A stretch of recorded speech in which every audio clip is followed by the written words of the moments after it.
custom craft cheese. A rooted black seeds, but cold plant leaves. How long we been made slaves while master tax free? Used to be the council over Japeth and Ham Kings. Hamstrings pulled, I'm a Southside runaway. The lame keep it a buck, well I must be 100K. Fakes can't stand the rain, or a sunny day throwing up shade like when the sky color gray. Brothers claim to follow the Lord's way, only during the wake of court day. Told them it's no remore, don't believe that. Investigate divorce rate. Beef thick, better pour the steak and make your fork break. Lethal, cops be getting gas like they diesel. Land of the eagle, that massacre my people. Jail records for scars, felons destiny charged. Who only respect the stars, harlots with tarot cards. Thought Pharaoh was God, was spells due. Egypt hell too, two sides of the same coin. Raw hell soup, got me on this firm fiasco. Ducking Edom and Donnie Brasco. Judas Priest and you Sam. No oil in the lamp, bro. Swords full of ammo. I hire forbid, I'm forced to make examples. Peace, love, and shalom, family. Peace and blessings upon you. First off and foremost, all praises to the Most High, Ahaya, Ashar, Ahaya. That's the I am that I am of Exodus 3 and 14. Through the name of Yasha, Yeshaya, my Savior, Matthew 21 and 9. Through the Holy Spirit, Kakamawa, wisdom, which is Proverbs 8. Coming at you in this lesson real quick. This is kind of off the fly, but the Most High has been putting this on my heart to show to the people. I know I kind of zipped through, well not zip through because you know how my videos are, but I put out the last 3 videos back to back to back. Really haven't done that, but you know, I had the one hypersexualization, which that got taken down. I put that one back up. It's the re-upload. Then I put out the hip hop Baphomet contract, which I did before, but I put that back out because just seeing the feedback on my other channel. By the way, subscribe to the other channel. AP Official Beats is the other channel, official music page. That's where I do all my music from. And then I put out the Black Boule. Now, what's the reasoning? Like, how are those two connected? Because one is about the Illuminati puppets, and one is about the sexual nature in which we are, you know, told or molded to operate within this system that we're under. The bottom line is, and I'd even throw in the white supremacy video I did. It all goes back to Satanism. What white supremacy does is put a white face on Satanism, but at the end of the day, it's still Satanism. Just like these Kemet brothers, they put a black face on Satanism. It's still Satanism. You can dress it up and make it, you know, whatever it is, but at the end of the day, if you're not serving the Most High power of Israel, the God of the universe, then you serving Satan. You can chalk it up and try to, of course it's going to have knowledge, and of course they're going to have things that are going to feel good to your flesh. Satan knows exactly what feels good to your flesh. If he could convince 1/3 of the angels to leave their first estate, then absolutely he can fool a human that was born here on earth. You know, we're dealing with the supernatural on this one, and this is an area in which the natural man isn't going to be able to venture into. So don't be trying to share this video with your atheist friends unless they're searching. Now, if they're searching, I've dealt with atheists. Y'all know that. Atheists and chemists were actually the first people I've dealt with in this walk.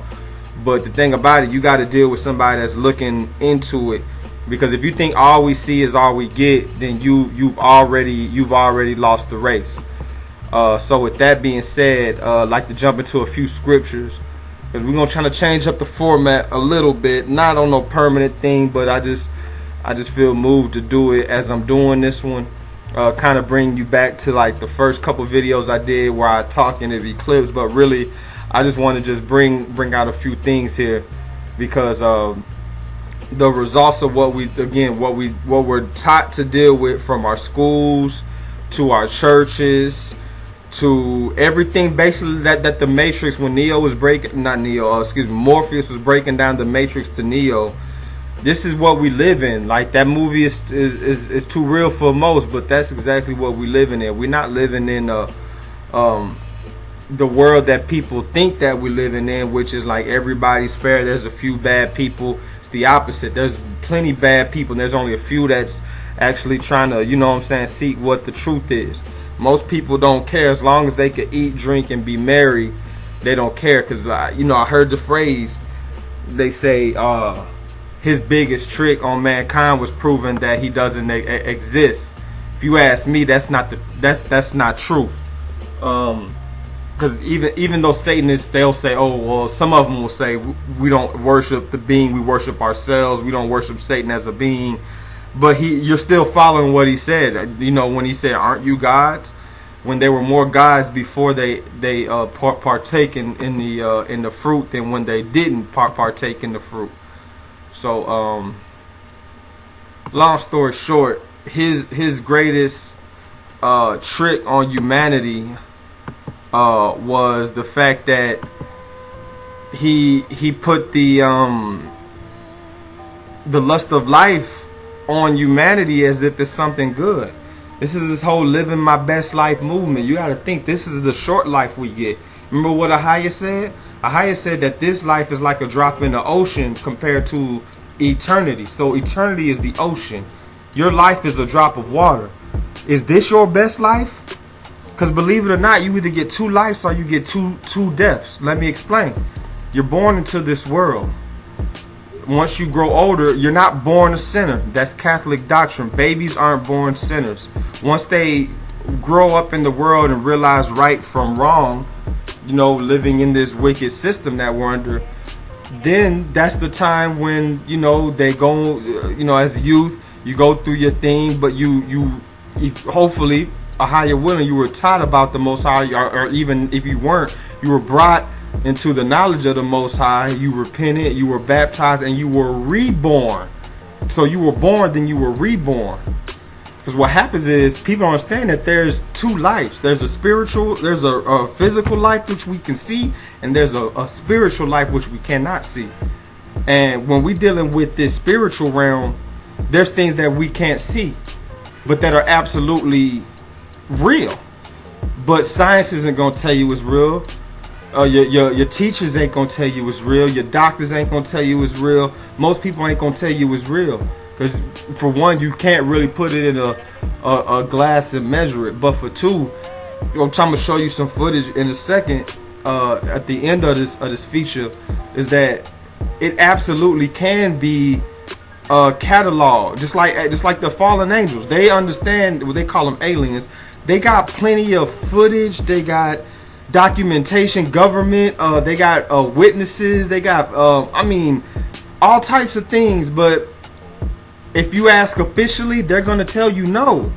But most people, that's one thing most people can agree on, that aliens or fallen ones did exist. And I'm gonna put the cart before the horse.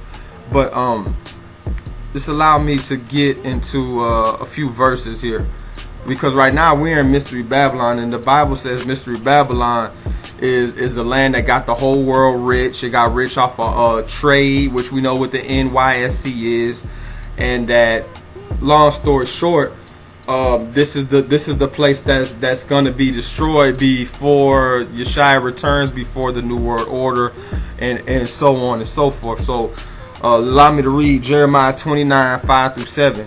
It says, "Build ye houses and dwell in them, and plant gardens and eat the fruit of them. Take ye wives and beget sons and daughters, and take wives for your sons, and give your daughters to husbands, that they may bear sons and daughters." Because black people, this is what we've been trying to do since the 60s. Not just, of course, not just quote unquote blacks, but Israelites. This is what I'm speaking, especially to Judah, but this is what we've been doing here in Mystery Babylon. We've been enslaved here. We tried to make the best of it. We tried to fight for civil rights, not equal rights, but just civil, just be civil. We tried to get treated fairly. We've marched peacefully. We've rioted. I've posted plenty of times that we have over 400 years of riots here. For every year we've been here, you can probably find a riot, whether either slaves rioted or the quote unquote second class citizens. That's what we are. We're second class. Okay? And not to keep pausing, but the reason I bring out Israel and everything is because it's one of the most important things in the scripture. The whole book is about the Israelites. Number two is even for those that aren't Israel, they must cling to Israel. Not just any Israelite, but the righteous Israelite that's promoting this truth out. And the third and most important thing is that everybody knows that Satan's against the Bible. Everybody knows that. The most secular person knows that. Everybody knows that Satan is against the Most High. Everybody knows that. But they don't understand the Bible talks about a specific people that the Most High called out to lead the world. When Yahshua said go out and baptize the nations, he was talking to Israelites. He wasn't just talking to random people. The whole when he says I come not except for the house of Israel, it's because these people were made to be the quote unquote managers. And I'm only using that as a metaphor, but we made to be the managers. You understand? We that chosen line, that chosen seed. So what we're supposed to do, the Most High had our forefathers, which were the prophets, Jeremiah, Daniel, you name it, Nehemiah, Moses, even the Messiah Yahshua. He made all these prophets, right, to give us instructions so we can go forth into the world. I send you off as what do you say, lambs amongst wolves. So he gave us this doctrine, this solid doctrine, this truth, in order to give to the world. So if Satan's against the Most High, if Satan's against his word, if Satan's against his son, what makes people think he's not against the Israelites 1,000%? Not to say other nations are going to, of course, I'm not saying we're the only ones that were oppressed and beat down, but the other nations were supposed to get their instruction from us if they were going to live righteously, which we know, as the scriptures say, and it's been prophesied, most of them ain't even going to see it. Mostly even the Israelites ain't going to see it. But the point is, if you got to think, you know, if Satan's this evil entity, this evil angel, that's what he is. He's an angel. He's an evil angel, a fallen one. And he's against everything that's for the Most High.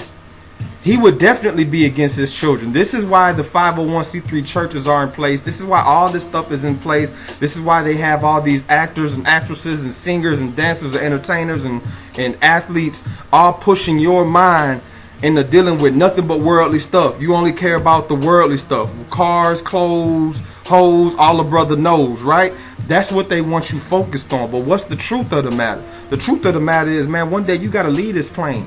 And there's things that you put into the mix you're going to have to answer for, man. Here, I'd rather answer for it here. But you have to answer for it once you see Judgment Day, which we will all see no matter what you do. So, being that, my duty as one of these chosen Israelites is to give the masses the truth. My people first, to the Israelite first, and then to the Gentile.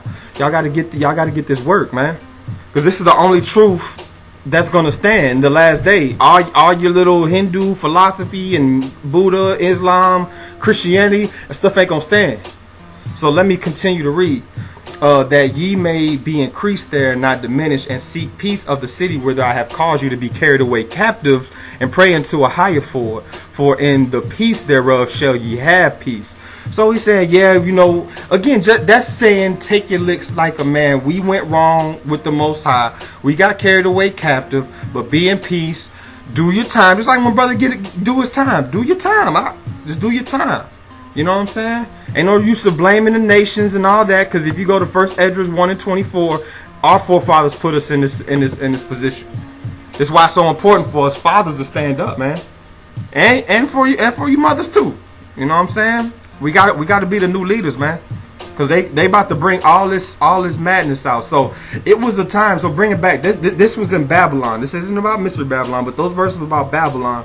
But going forward in the Mystery Babylon, that's what we try to do. We try to plant gardens, you know, go ahead, have sons, have daughters, you know, build up our nation within this nation. And there's a time, like Ecclesiastes say, it's a time and place for everything. It's a time to gather stones and time to cast stones. It's a time for love and for war. You know what I'm saying? For sleep and for action. And we tried the peaceful thing. Not that I'm not blowing the trumpet to go shoot and go to war. But I'm telling you, now is the time to leave, man. And I'm not saying to leave physically yet, because I believe you have to leave emotionally and spiritually first. A lot of people are really connected to what's going down here in Mystery Babylon, the flood of the dragon, which I did a video on that. which is all the media, the news, the madness that they have out there. So let me get into that. Daniel 12, 1 through 4. And at that time shall Michael stand up, the great prince which standeth for the children of thy people. There shall be a time of trouble, such as never was since there was a nation, even to that same time. And at that time thy people shall be delivered, everyone that shall be found written in the book. This is the book that we need to be trying to get written into. You dig? And many of them that sleep in the dust shall awake, some to everlasting life and some to everlasting contempt. Because you got people even in this walk, Israelites, that don't believe in heaven and hell.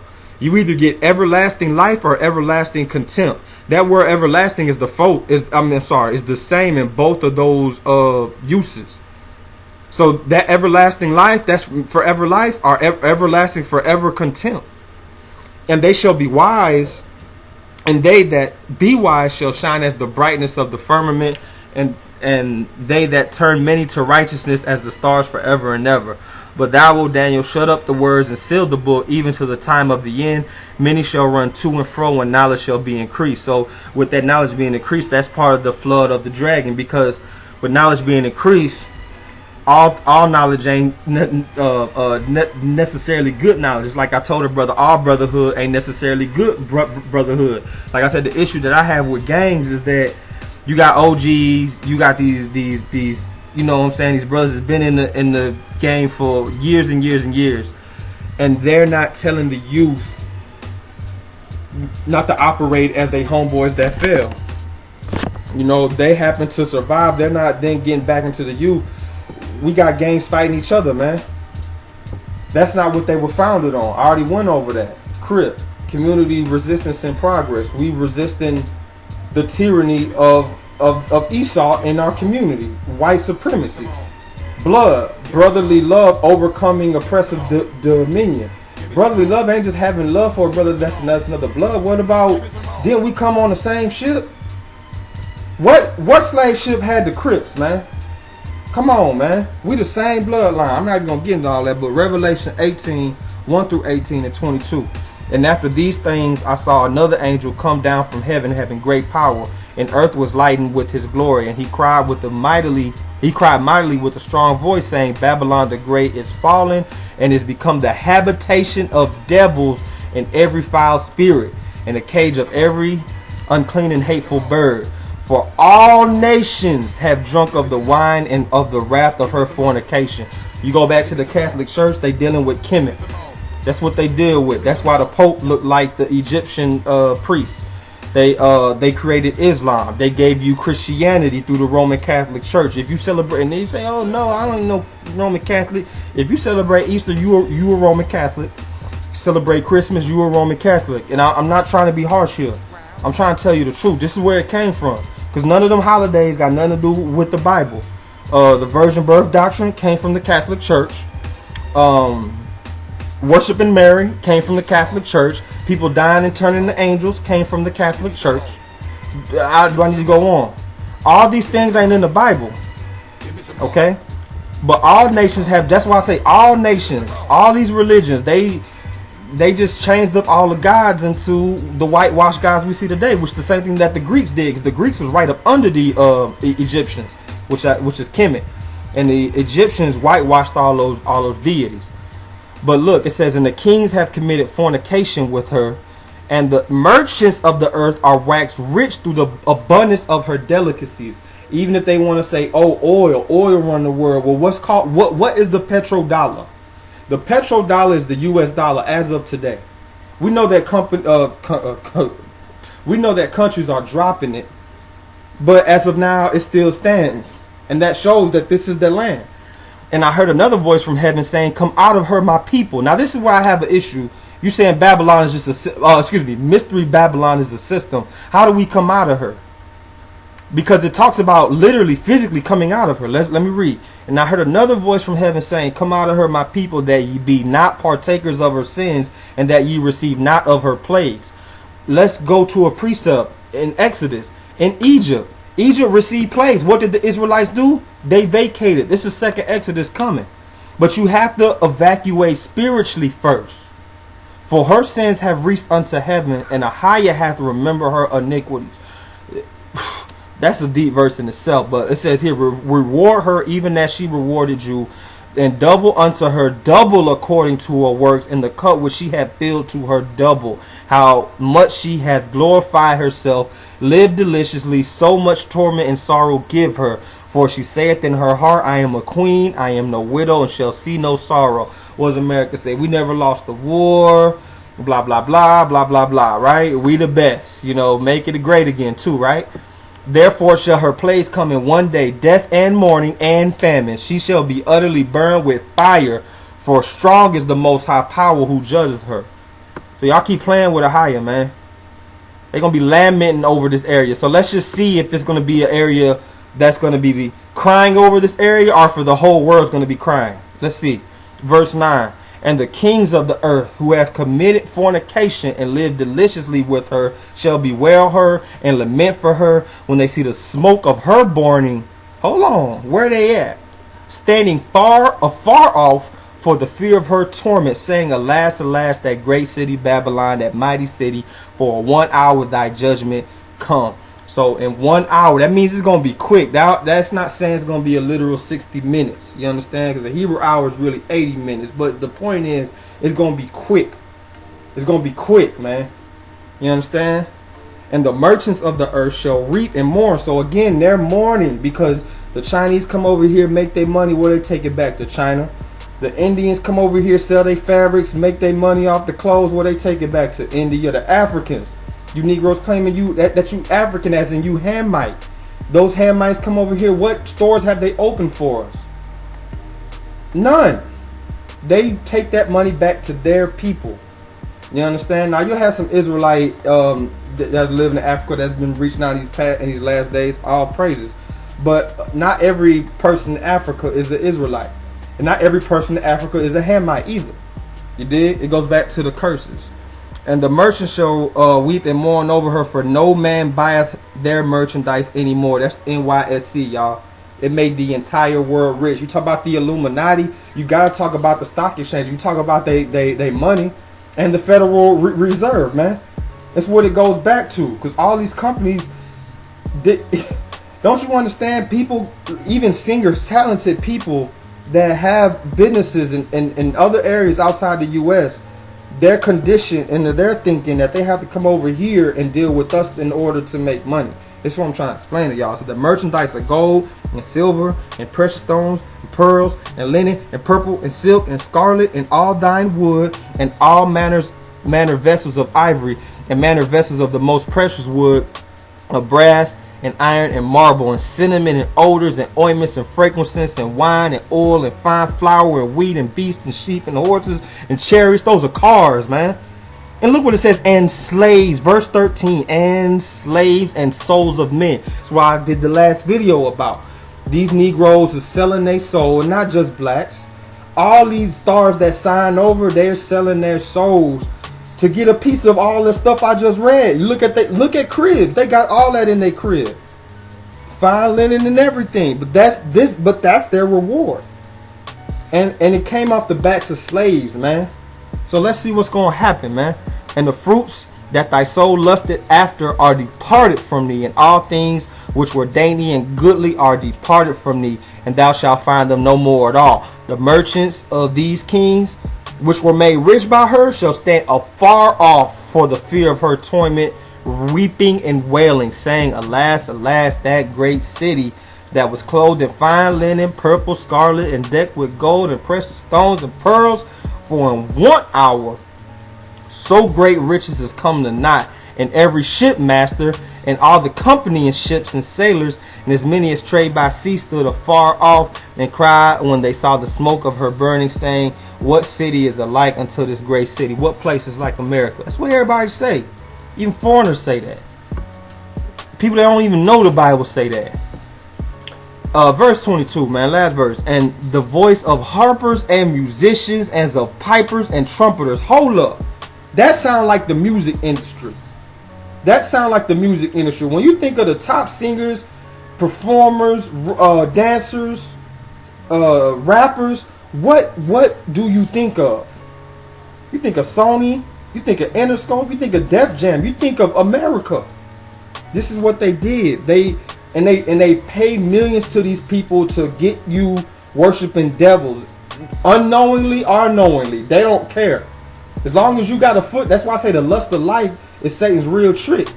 Because why you doing that? Why you going to Sunday church, hitting the club the night before, doing what you do throughout the week, fornicating, blazing, getting drunk, not even having a thought about the Most High, not even having a thought about your people, because you're too busy just getting messed up. You drunk off the same wine as Babylon.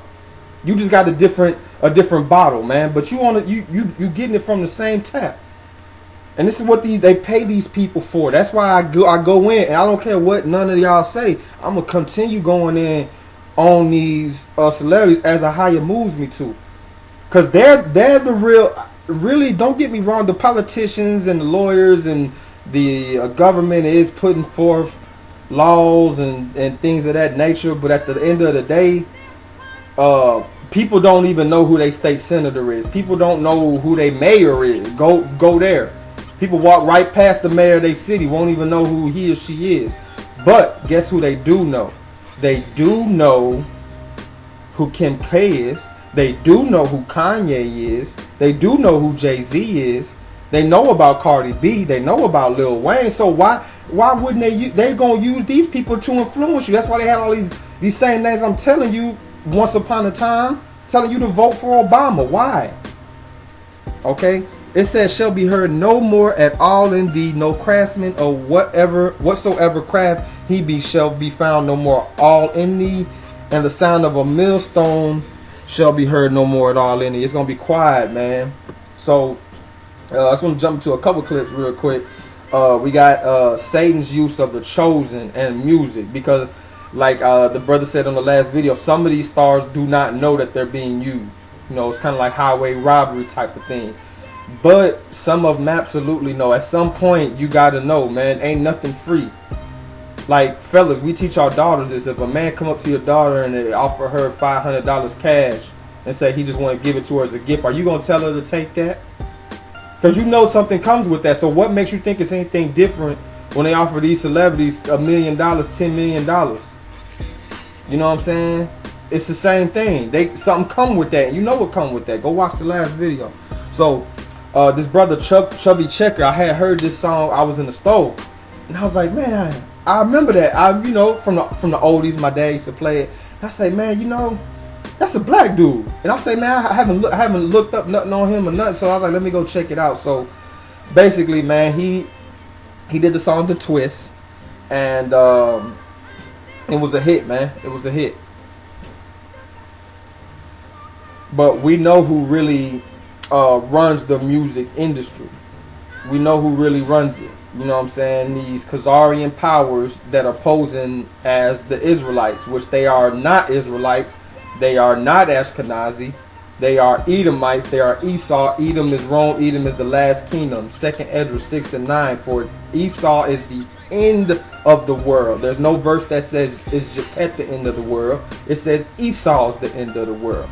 You dig? So that's who's running it, and who is their god? Their god is Beelzebub, is Satan, man. So that brother just showing how they had a video of him doing the dance by himself, but when they put the video out, you see they had the white people dancing, okay? Because he'll use you as Israelites to influence other people. That's just going back to what I said earlier, which y'all know is more up-to-date artists than that. But I just wanted to show y'all that oldie, that track. So the influence on Israel, because the thing about it, Baal has an influence on Israel.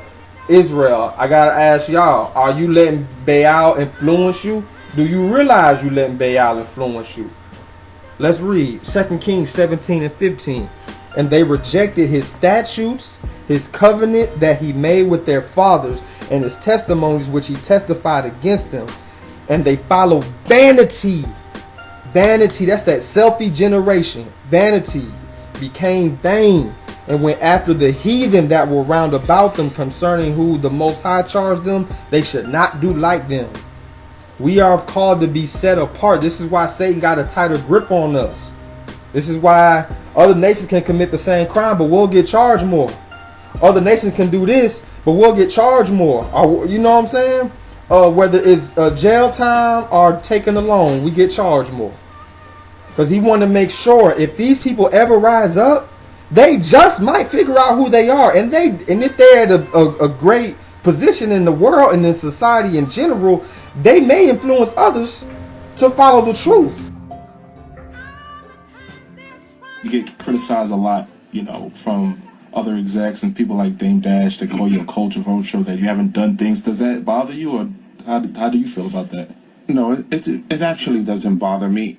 It would bother me if it came from a credible source.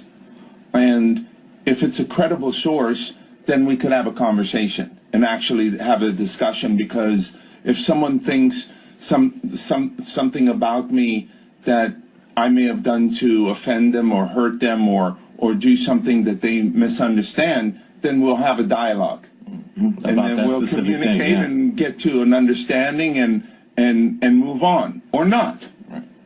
But you know, I can't give any light to that. It's a clown right now.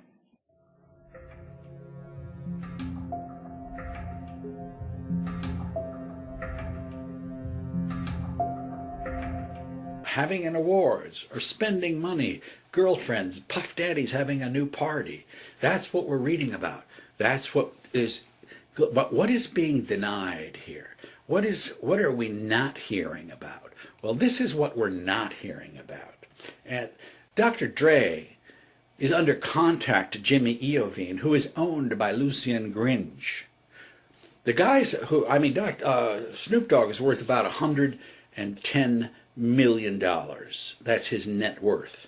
But he was under contract to David Geffen, who's worth about $4 billion. When you follow the money, you realize hip-hop is a white man's industry. The people who say, I like that record, I want this song, I don't want that song. That's a white guy who's making that decision. I like the song with the obscenity, I don't like the song with the politics. So we're going to have this one on the CD and not that one. You understand? Or you want to continue to work for us? So nations absolutely does matter. Let's get it. Maccabees, first Maccabees 1:11. In those days went there out of Israel wicked men who persuaded many, saying, let us go and make a covenant with the heathen that are round about us. This is Christianity. This is Islam. This is religion in general. This is a history book of our forefathers. They told us what would happen, what we did, and what was going to come to pass. And what are we doing? We're making covenants with other nations that are destroying us. We've given billions of dollars to the Christian church. I'm not even gonna get on all of them. I'm just gonna focus on the Christian church. We've given billions. Go look it up. What has the Christian church done for our communities? I'm not talking about a little giveaway here, food here, toys for tots type stuff. I'm talking about what businesses do we have? What schools have they opened? We should have a string of at least grocery stores. We've been having Christian churches in America since they forced us to go. And now we have our own and we still don't have none. They 501c3, they hand in hand and a covenant with these heathen that are round about them. For since we departed from them, we've had much sorrow. This is what I'm talking about. You got to disconnect spiritually and mentally from this system. It's going to be hard, but you can't be talking about you set apart, you different, and you like everybody else. That's that false woke movement. Oh, I'm woke. Woke to what? You're keeping Christmas. You're keeping New Year's. What are you woke to? So the years change in the middle of the winter? Does that make sense? Doesn't it make sense that when the seasons change, the years should change? What if we didn't have any clocks? How would we know when it's December 31st, man? We would know when spring came. But I digress. Exodus 16:3. And Ahiah said, even thus shall the children of Israel eat their defiled bread among the Gentiles, whither I will drive them. Again, this is going back to nations. Because the Israelites went against the covenant, like it said in 2 Kings 17. And then we got driven out into all these nations, and that's what we're eating, defiled bread, this GMO food, this stuff that they're putting poisons in. This is the punishment. You be hard pressed to just try to find some good righteous food. It's hard. But we got to do what we can do. But I don't like to shove that down people's throat, but do research what you put into your temple. I will say that, because they're trying to do a slow kill on us. 1 Corinthians 10 and 20, and this is why. And when we serve the holidays, we do as well. But I say the things which the Gentiles sacrifice, they sacrifice to devils. Halloween is a sacrifice to devils. You dig? And not to a higher. And I would not that you should have fellowship with devils. So who are these devils, man?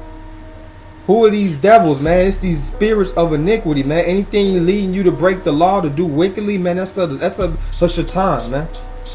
Okay? And that's who these heathens serve. That's why they did a post, I think I just seen it a few days ago, which is they've been putting it out, but the numbers of 2017 came in. And the Edomites are leading in all the crimes. So it's tearing down that whole philosophy, oh, the black man's this, the black woman's this, when y'all are leading all the crime stacks except for stealing. And we've been pushed in the ghetto. We can show where we've been pushed in the ghettos and pushed in the poverty-stricken areas and pushed in the lower-paying jobs to where our backs against the wall. Of course there's going to be crime. There's crime amongst the poor. You know what I'm saying? Even the working class. It's hard to make it. Like, that's one line Pi said I feel.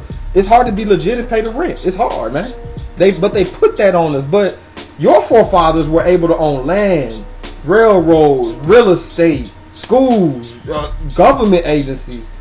And they're still, because what they're doing is they're operating with those devils that their father Esau had served. And this is not just, you know, Esau's leading the other nations too. Because if you go through the scriptures, I don't have time going to it all, but we serve the god of Moab, the god of Ammon. I mean, you name it, the god of the Egyptians, of course. Which all these gods are nothing but Satan, man, in the different masks. Leviticus 26:15 through 16. And if ye shall despise my statutes, or if your soul abhor my judgments, so that ye will not do all my commandments, but that ye break my covenant, I also will do this unto you. I will appoint over you terror, consumption, the burning ague, that shall consume the eyes, the sorrow of heart, and ye shall sow your seed in vain, for your enemies shall eat it. When we was planting all that stuff in the field, we wasn't eating none of that. Got these coon, I'm trying not to cuss because I'm a little upset, but these coon celebrities that my brothers and sisters love to worship, walking around with masks on their face, and people thinking that that's some kind of new chic Hollywood. No, they're dressing like the slaves did. Because if it was a Edomite that had a strawberry patch, and I was enslaved under him, and he sent me out in the strawberry patch, you gotta understand, that man, they whipping the slaves, they're not giving them no food. That's why we was eating the chitlins and the crap of the pig. So he's giving us that, and we go out into the field, we see these juicy strawberries. What you think that the slaves is gonna do? They gonna eat them. They hungry. So he put that mask on their face so they couldn't eat, man. And you got these coon brothers in 2019 doing that, like that's something gangster, man. You are destroyed for a lack of knowledge, saith the higher. Ezekiel 4:13, and the Most High said, even thus shall the children of Israel eat all their defiled bread among the Gentiles, whither I shall drive them. So again, that's what happens now that we allowed to sit at the table. Ain't no more colors only, but we eating defiled bread, man. Isaiah 24:5, the earth also is defiled under the inhabitants thereof. Because you got these people going vegan thinking that they are escaping this. No, Monsanto's on you too. Monsanto's spraying your food too. The whole earth is defiled. The air is defiled. The chemtrails, the water's defiled. Right? Because they have transgressed the laws. We did it. We transgressed. Well, not us specifically. Our forefathers changed the ordinance and broken the everlasting covenant. Luke 4:5. And the devil, taking him up to an high mountain, showed unto him all the kingdoms of the world in a moment of time. So Satan taking Yasha to a high mountain where he could see all the kingdoms of the earth in one moment. Imagine seeing Persia in its greatness, Egypt in its greatness, Greece in their greatness, Ethiopia, Babylon, original Babylon in its greatness, America in its greatness, seeing all this at once. And Satan told him, if you bow down and worship me, I will give you all that. He said worship is for the Father only. And what happened to Yasha? He was killed by that same government Satan was offering him, man. Is it starting to click? It's starting to click because I'm getting it's getting really down to, do you understand this or not? You can't nod your head, yeah, and then you're still doing the same thing. And again, I'm not trying to be angry at anybody. I'm not angry at anybody. But I'm trying to tell you that, look, man, this thing here, this life that we live in, these things that the prophets put into place, man, this is our only weapon in understanding what's going on. What other book is going to break down what's going on and what they're doing? This is why they're, and if you know, even if you don't believe that, everything that they're doing is not only wicked, it's wrong, it's unnatural, but this book calls it out. From the sleeping with animals and everything else they're doing. There's stuff I can't post because I know they'll take it down. You know, man, come on, man. But yeah, so that shows that the people that did take that knee and worship Satan, what did they get? The kingdoms of the world. Y'all ride with me. Job 9:24. The earth is given unto the hand of the wicked. He covered the faces of the judges thereof. If not, where and who is he? So he gave, and that's when people get mad. Oh, you give too much credit to the Freemasons. Bruh, look. He gave it to them. They didn't take it from, how they going to take the kingdom from the Most High? No, he gave it to them. Why? Go back to Isaiah 24:5, because we broke the law. Our forefathers broke the law. And I mean, it's very simple. If you have a village of people that are arguing amongst each other, or a nation, I should say. Well, you use a village, arguing amongst each other, burning their babies, sacrificing their children to devils. Yes, we was doing that. It's like abortion today is the #1 killer of black people. We were doing all that stuff, right? Eventually, the judgment came. Because what happens if you're an outside nation and you see these great people doing that stuff? Isn't it easy? That's why it was easy for the Muslim slave trade to happen. That's why it was easy for the transatlantic slave trade to happen, because we wasn't on one accord, just like today. I just got through saying, you can walk in the hood wearing the wrong color, and the brother be ready to. I ain't just talking about check you, because that happens in life. You gonna get checked. But I'm talking about brother be ready to kill you, man.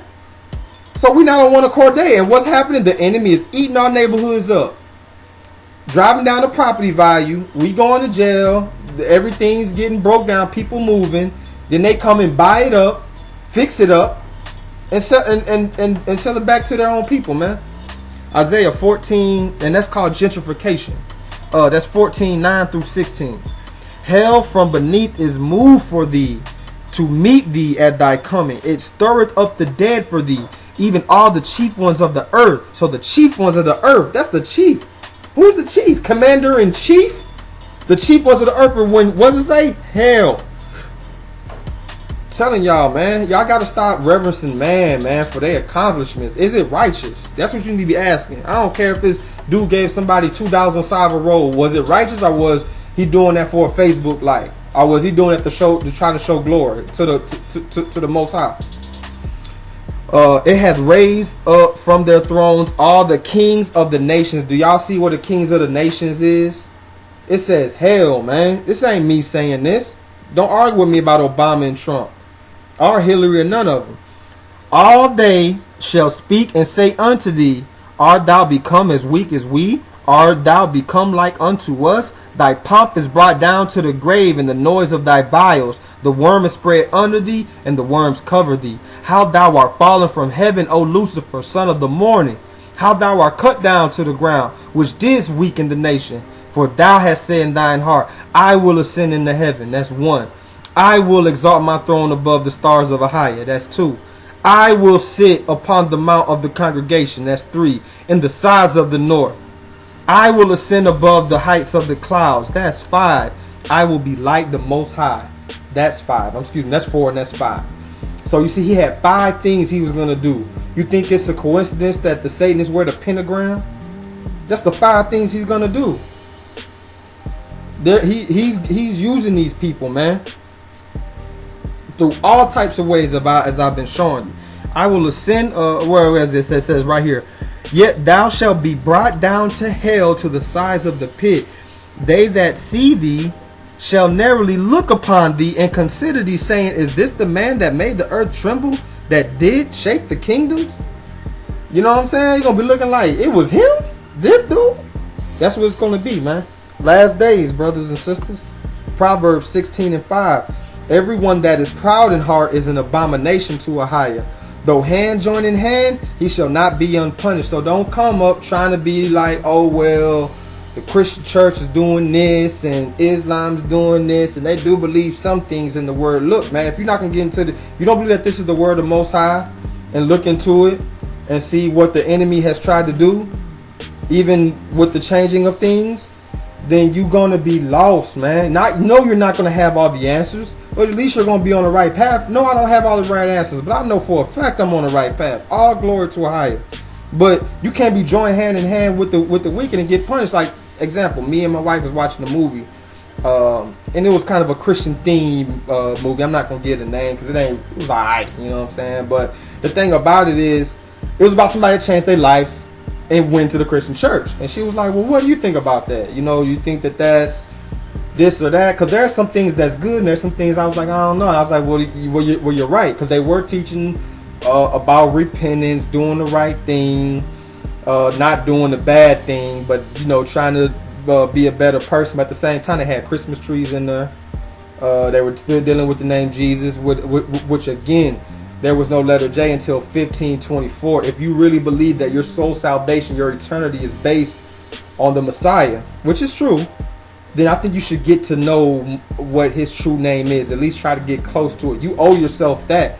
You really love this person. You got time to search and look at anything else. You can't take some hours out of your day or your Bible studies and look into what the name was before they had the letter J. The letter J ain't that old. Yeshua, the Messiah, is older than the letter J. Okay? And it's the only name we should be saved under. So if you really believe that, I would look into it. I got some videos on it in the description box. Luke 16 and 8. Oh, no. Ecclesiastes 7 and 8. Better is the end of a thing than the beginning thereof, and the patient in spirit is better than the proud in spirit. Because again, that's what Satan preaches to us in these churches, schools. It's about being proud in yourself. And a dude in the music industry told me some things, and that's kind of, again, soured my taste with it, but I realized that it's real. What these, and y'all don't have to believe me, go and look it up. Go, and you can't really look this up, but look at what's out there. What he told me was deep. He say, and he didn't say this verbatim, but he was basically telling me, you as a rapper, you got to worship yourself.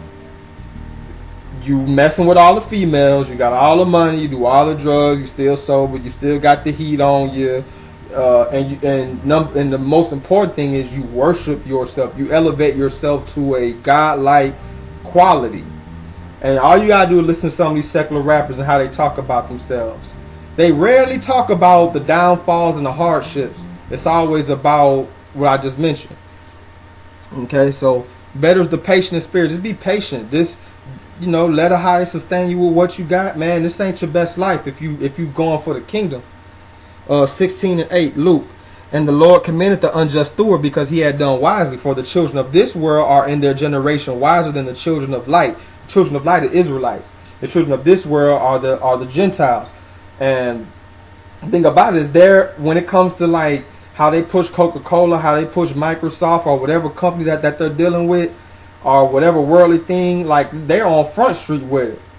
We know we're the people, but I'm not talking about all of us, but you got some of us that know that we're the people, but we kind of just want to sweep that under the rug because they feel like it's too much to explain to people. This is our book. They got our stuff.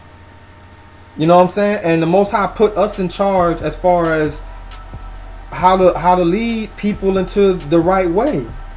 That's why they're going to be clean. It says in the book of Zechariah, they'll be clinging to the skirt of him that is a Jew, not Jew, but Israelite. They're going to be clinging. I said, men of 10 nations are going to be clinging to your pants or to your shorts, just saying, "Take us with you, for we know the Most High is with you." Why would they do that if our nationality ain't important, man? Ecclesiastes 1 and 9. The thing that has been is that which shall be, and that which is done is that which shall be done. There is no new thing under the sun. So when you see these things happening of old that I go into, those are still important. I'm gonna bring it to the now for this episode, but look at those old videos I have where I'm talking about them ancient cultures. You don't have to watch the whole thing in one day. When it says full, that's because it's the full section. It's not sectioned out like section 1 of 2 or 1 of 3 or whatever. It's the whole thing. So you could just watch sections on it. But it's absolutely true. It's absolutely true. And we're going through it again. As in the days of Noah. We as in the days of Noah right now. So I got a few more verses. Let me get through them. Because I got some things I want to show y'all. Where am I? Okay, Revelation. Where am I at? Okay, yeah, Revelation.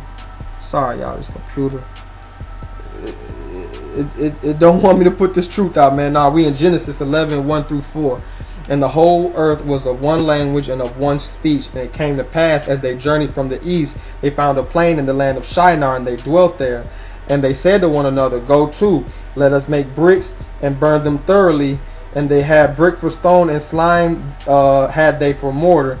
And they said, Go to, let us build a city and a tower, whose top may reach unto heaven, and let us make a name, lest we be scattered abroad upon the face of the whole earth. So back in Genesis 11, the earth was of one language, one speech. That was Hebrew, the ancient Paleo Hebrew.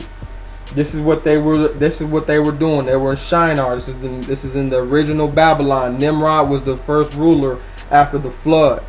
And they built this large tower to war with the Most High in heaven. Shows that the earth isn't spinning around going crazy. But they built this large tower going up. And they're trying to go to war with the Most High at the same time, establish a name.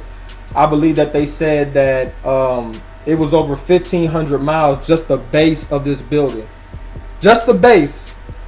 Now, a round trip, I think from like Osteen to Houston is what, like 250 miles?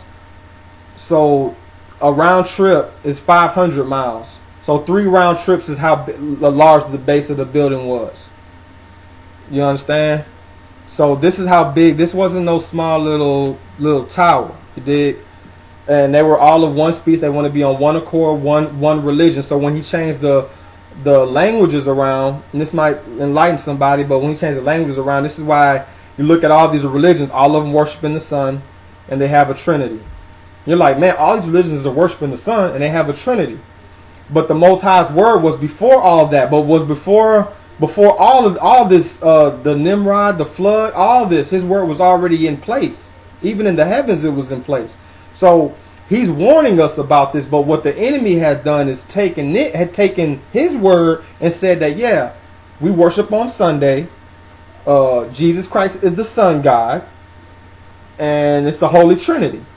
And what's going to happen is when they institute the New World Order, they're going to say, hey, this religion is just like the rest of them. And most people are already buying into it. So they're not even going to have to push it too hard. But those that are reading are going to be like, nah, Genesis 11 says that y'all already tried this. And Revelation said they're going to try it again. Let's get there. Revelation 13, 16 through 18. And he calls us all, both small and great, rich and poor, free and bond. That small and great, rich and poor, free and bond, that's covering everybody. Whether you're big, small, rich or broke, free or enslaved, to receive a mark in their right hand or in their foreheads. They really want to put it in your forehead. They're trying to control your brain. And that no man may buy or sell save he that had the mark, or the name of the beast, or the number of his name. Here is wisdom. Let him that hath understanding count the number of the beast, for it is the number of a man, and his number is 603.6. This is 666. 666 is not carbon, and it's not melanin. Okay? I'm going to play a video real quick here, because I'm getting tired of this false doctrine. 666, when it's speaking of, in Revelation chapter 13, I just read, it has to deal with commerce and being connected to a system of the beast, the government system of the beast. And it's going to come through technology, transhumanism. Not transvestite, but transhumanism. They want to put technology in you to make you live forever. That's what they want to do. If you want more information on that, because I don't go into that deep here, but go look at my video on cults. Okay, I have a video on cults. As you see here, the outer shell consists of electrons, and the nucleus consists of protons and neutrons.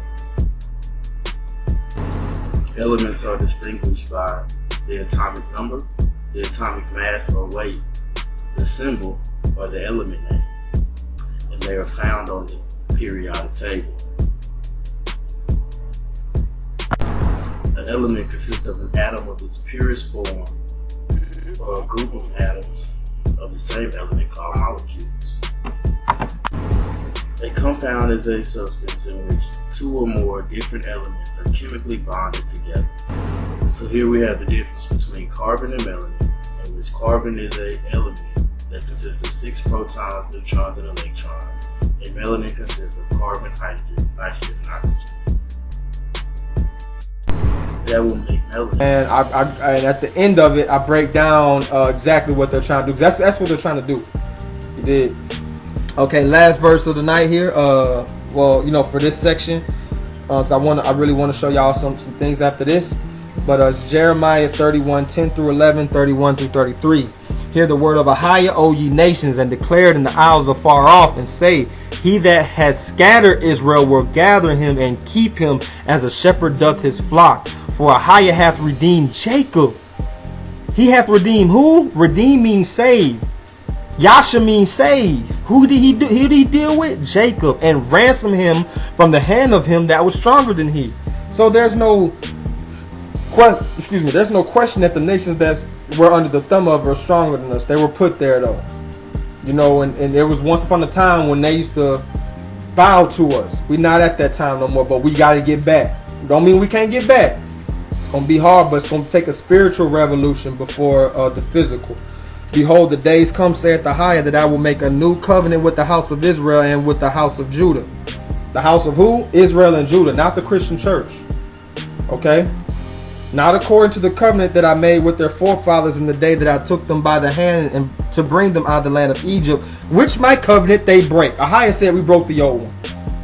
You got to be under some kind of a covenant to be in a standing with the Most High. Which my covenant they break, although I was a husband unto them, saith Ahijah.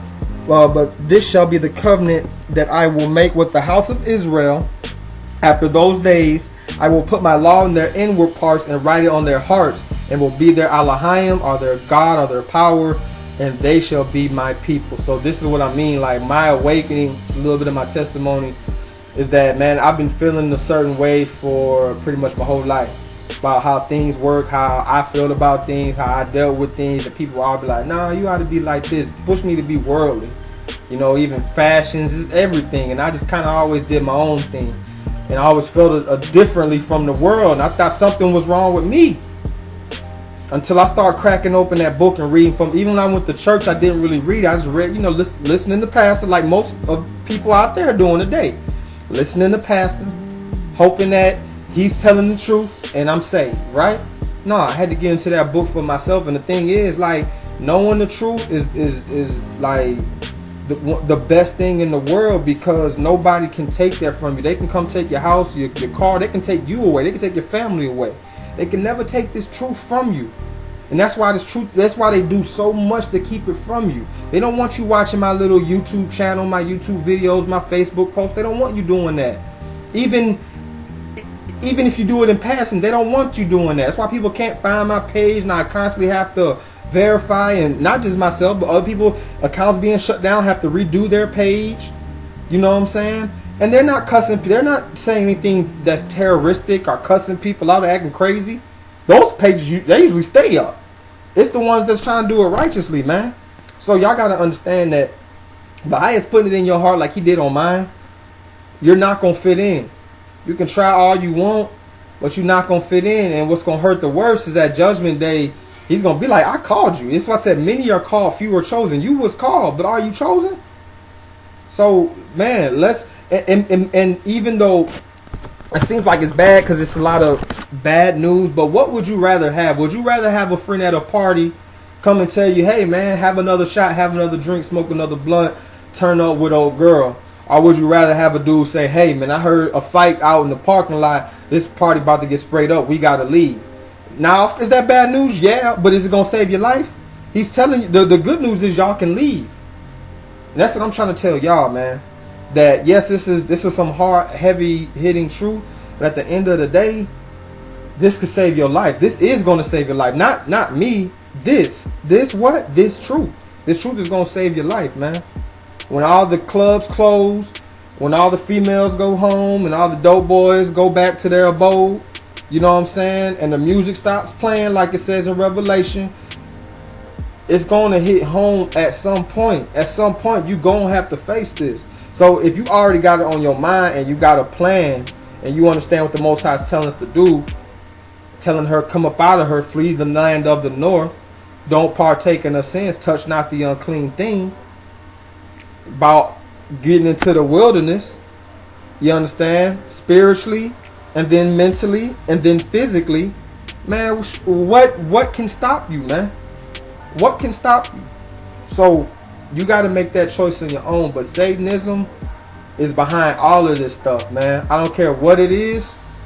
If it ain't of the Most High at the core of it, and that's where some of the, you know, those old school early American Christians was right, but at the same time they owned slaves, so they was off. But where they were right at is that when they were saying, oh, this is of the devil, that is of the devil, like, not on the surface, of course it don't look like that. Like, if you just want to go, you know, be a drunkard, that doesn't seem, because you might be like, well, I got a job, handling my business, my kids, my family good, woo, this and that, but you're killing yourself. You're not, the Most High didn't say that you can't drink, but he said don't be a drunkard. So if you're being a drunkard, you're passing out, you're blacking out, you're drinking yourself to death. I've seen people do it, man, and they handle their business, but they're still off there. So they're still, you know what I'm saying, being led astray. You know, and I praise the Most High for those that came out of that and repented, and the Most High accepted them. But you know, you got to show effort, man. Effort is everything. Because the thing about it is, like, we've been talking a lot about marriages, and when marriages end in divorce, it's not because there's no love there or there's no caring there. It's because there's no effort there. There's no effort to go out. There's no effort to talk. There's no effort to deal with problems. There's no effort. And we're in a covenant with the Most High.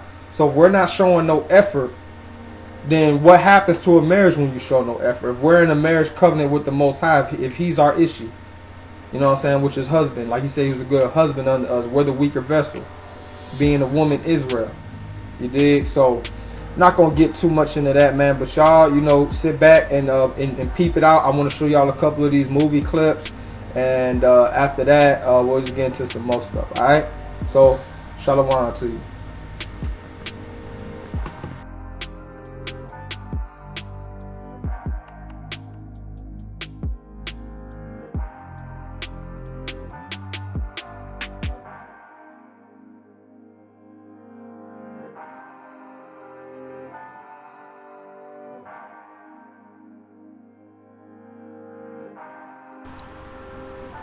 Like this Adult Swim commercial they just put out. They put out crazy ones on MTV all the time in Adult Swim, but this one really like caught me back because it's showing the ritual of human sacrifice. They really do this stuff, but they present it, like I said, as joking.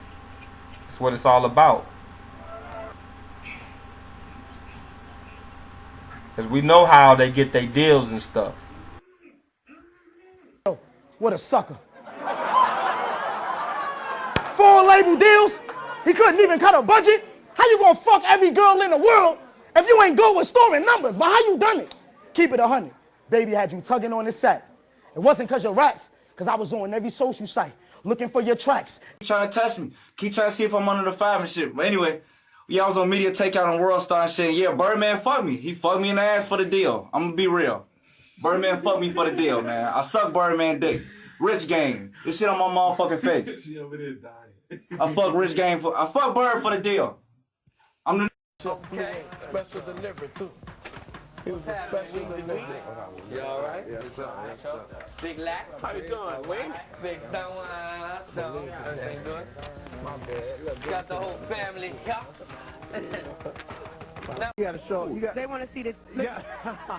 I ain't tripping. I put all this in my mouth for a reason. I got 100 plus. I got 15 carats. You understand? You won't see them. They big and they swole. So when you kiss, I gotta ask, ladies. I got y'all up here. So when you kiss a girl, right? Do hey, I'm the only person he kissed. I got y'all up here. So when you kiss a girl, right? Hey, I'm the only person he kissed. That's how I roll. That's nobody else, man. We roll like that. Now. What's up, Trevor? What's up? Motherfucker throwing clothes up here and shit. Yeah, Mr. Security. Look, I'm gonna show you what type of nigga I am, right? These niggas right here been bucking with me all night. I want y'all to come up here and fuck with me. Come on, let them niggas y'all up here. three, y'all four, right? Yeah, all y'all come up here and fuck with a nigga. It's cool like that. You heard me? What's up, Trevor? What's up? What's wrong with her? Come on, you wanna come up here? You wanna come up here? You gonna shake it? Look. Come on, get up right here. Ducky, get up right there. It's cool. I can take two of y'all. Get up right there. You and you. Come on, y'all come up Y'all here. bullshit. Get them up here. They been bucking with a Look at nigga them all little rat. night. I fuck Little with ugly niggas bitch. too. I fuck with Little ugly niggas bitch. too. I fuck with Little ugly niggas bitch. too. I fuck with Little ugly niggas bitch. too.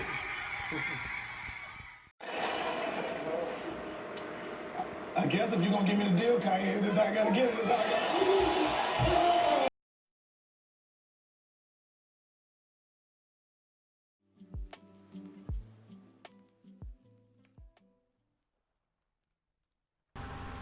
And back to what I was saying, they make the one that's smart look crazy. Like in every horror movie you've ever seen, the one that's telling the truth looks like a madman. I'm an idiot who loves her. I got a scented candle. Chicks can't keep their shirt on around a scented candle. Please, the battlefield of love is littered with guys who give candles. It's expensive jewelry or nothing. Look, if you can't put a price tag on love, then how do you know how much it's worth? Jack, what kind of crap is that? You learn a thing from me. Steven, what do you mean? Romance was created by corporations to prey on losers who think buying nice things will make somebody love them. You ever read anything besides what Donny Osmond puts on his waffles? You might learn something. I put whipped cream on my waffles too. I eat like the stars. You know, telling them that the monster's outside or this and that, or we need to lock the doors and prepare. They don't listen to that guy. They listen to the guy that turns up the music and pops open another beer.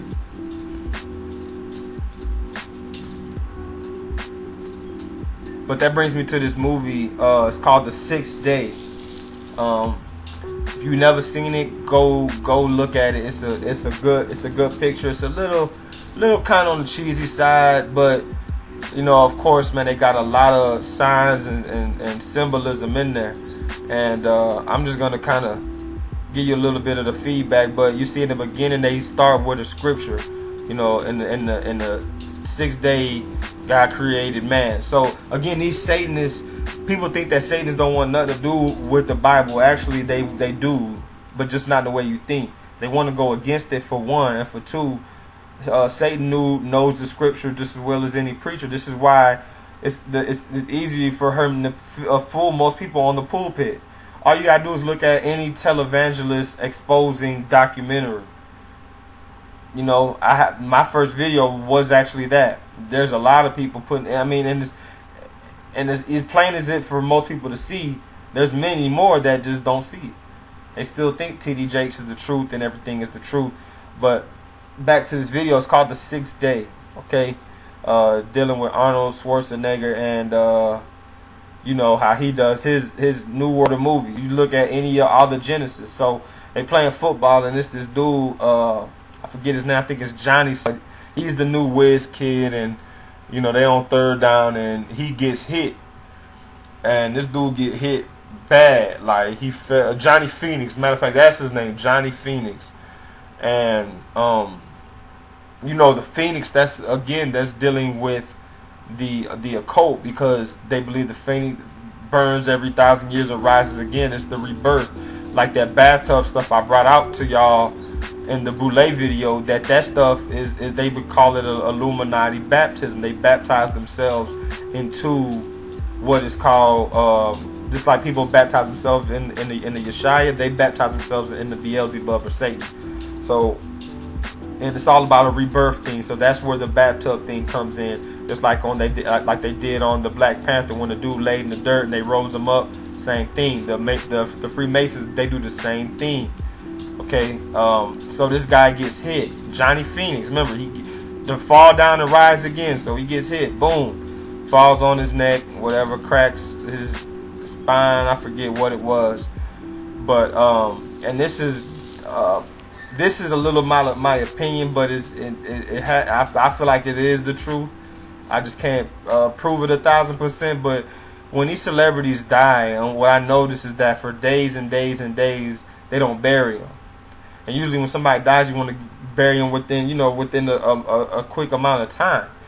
And they die, and it's like, where's the body? Families be fighting over the body. And I think that when these people die, that these Illuminati agents, paparazzis that follow them, they take the body and they do rituals over it. I seriously believe that. I don't know about the cloning thing, but I'm pretty sure that plays a role somewhere in there, because that's what they did in this movie.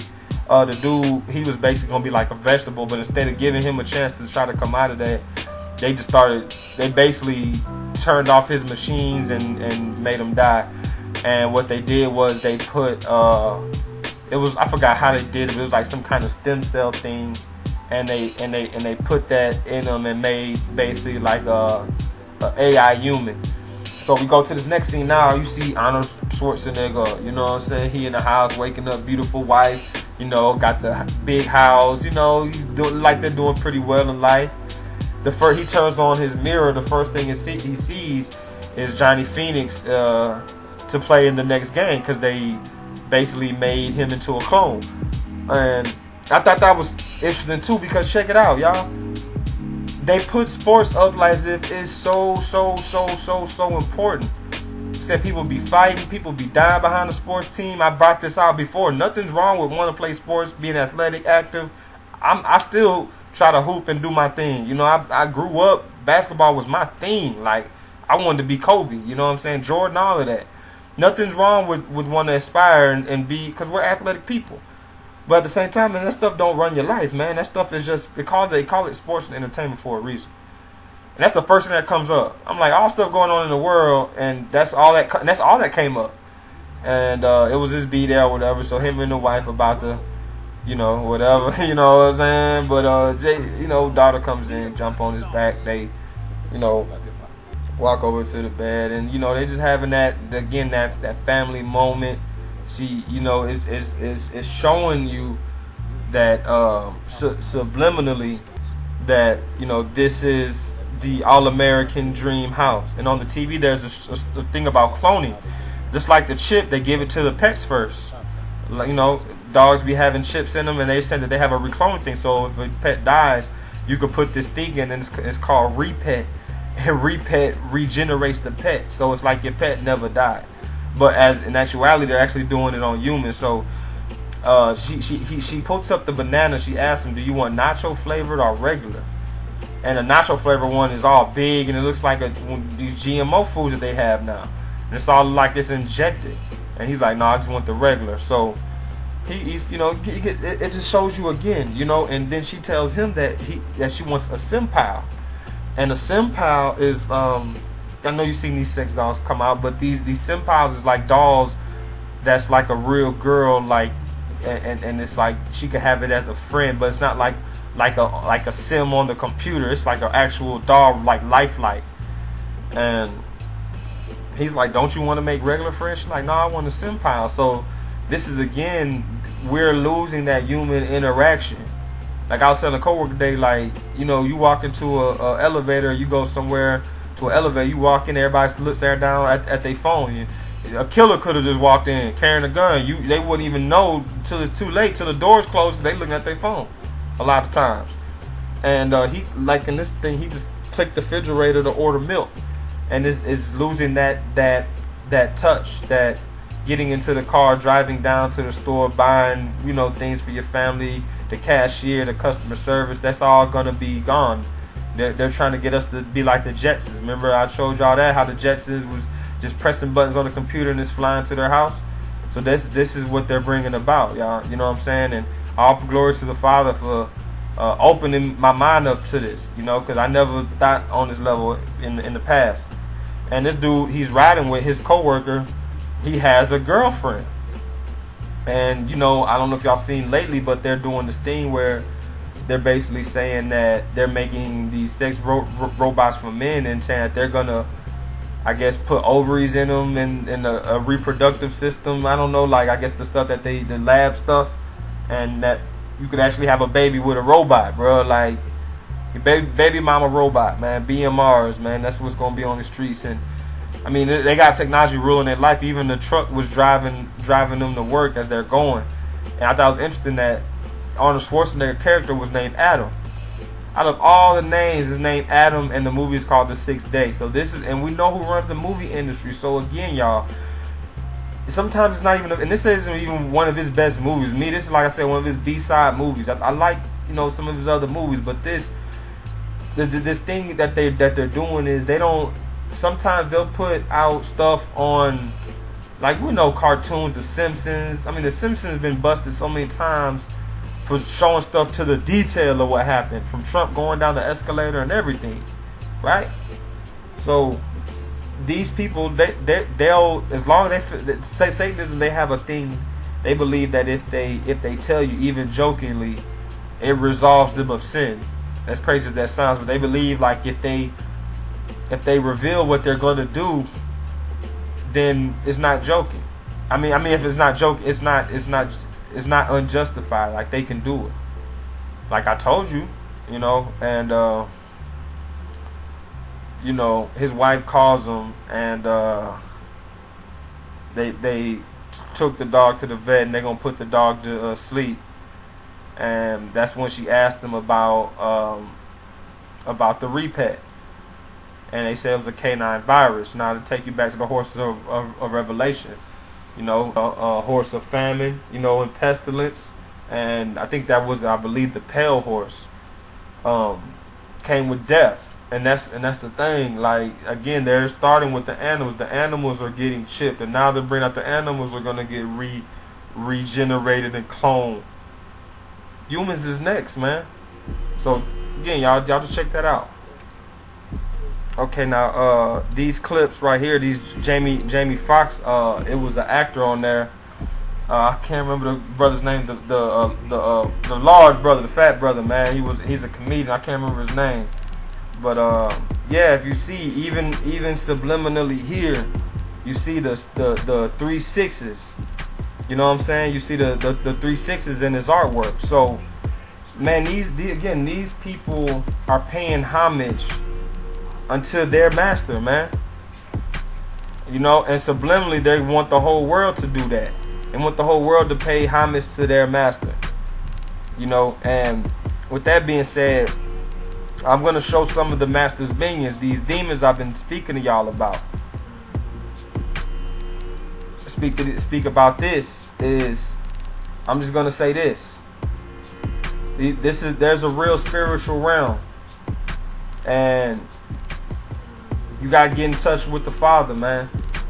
Only one way, through Yasha and through the Holy Spirit and through truth.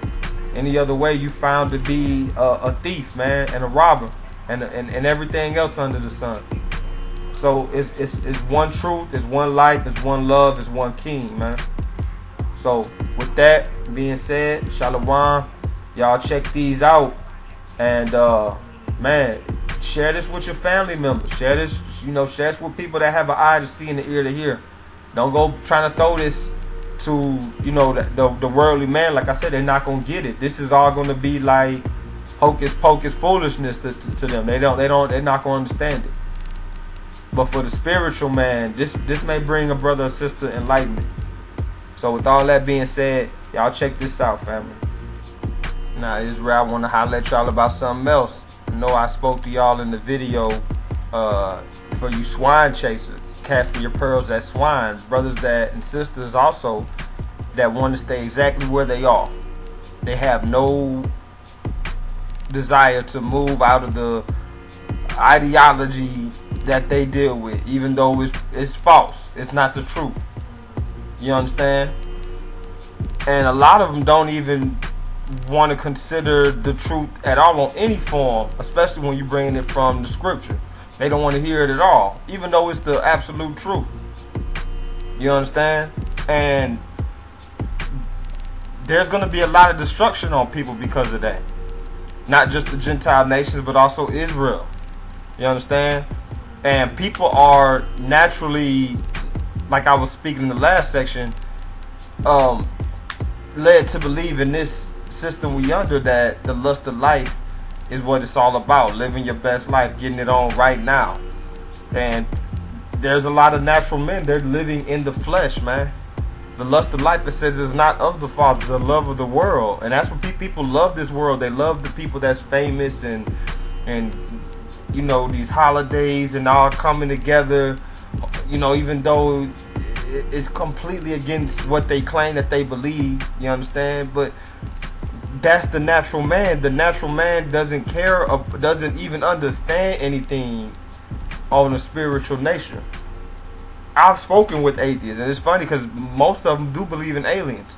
And when I say, okay, well, what you call aliens is what the scriptures call fallen angels. And when I connected it to the holiday show, this one brother connected it to the holiday, showing that these deities, these sun deities and moon deities, is what people were celebrating these days on. That's why they fall on certain days of the year.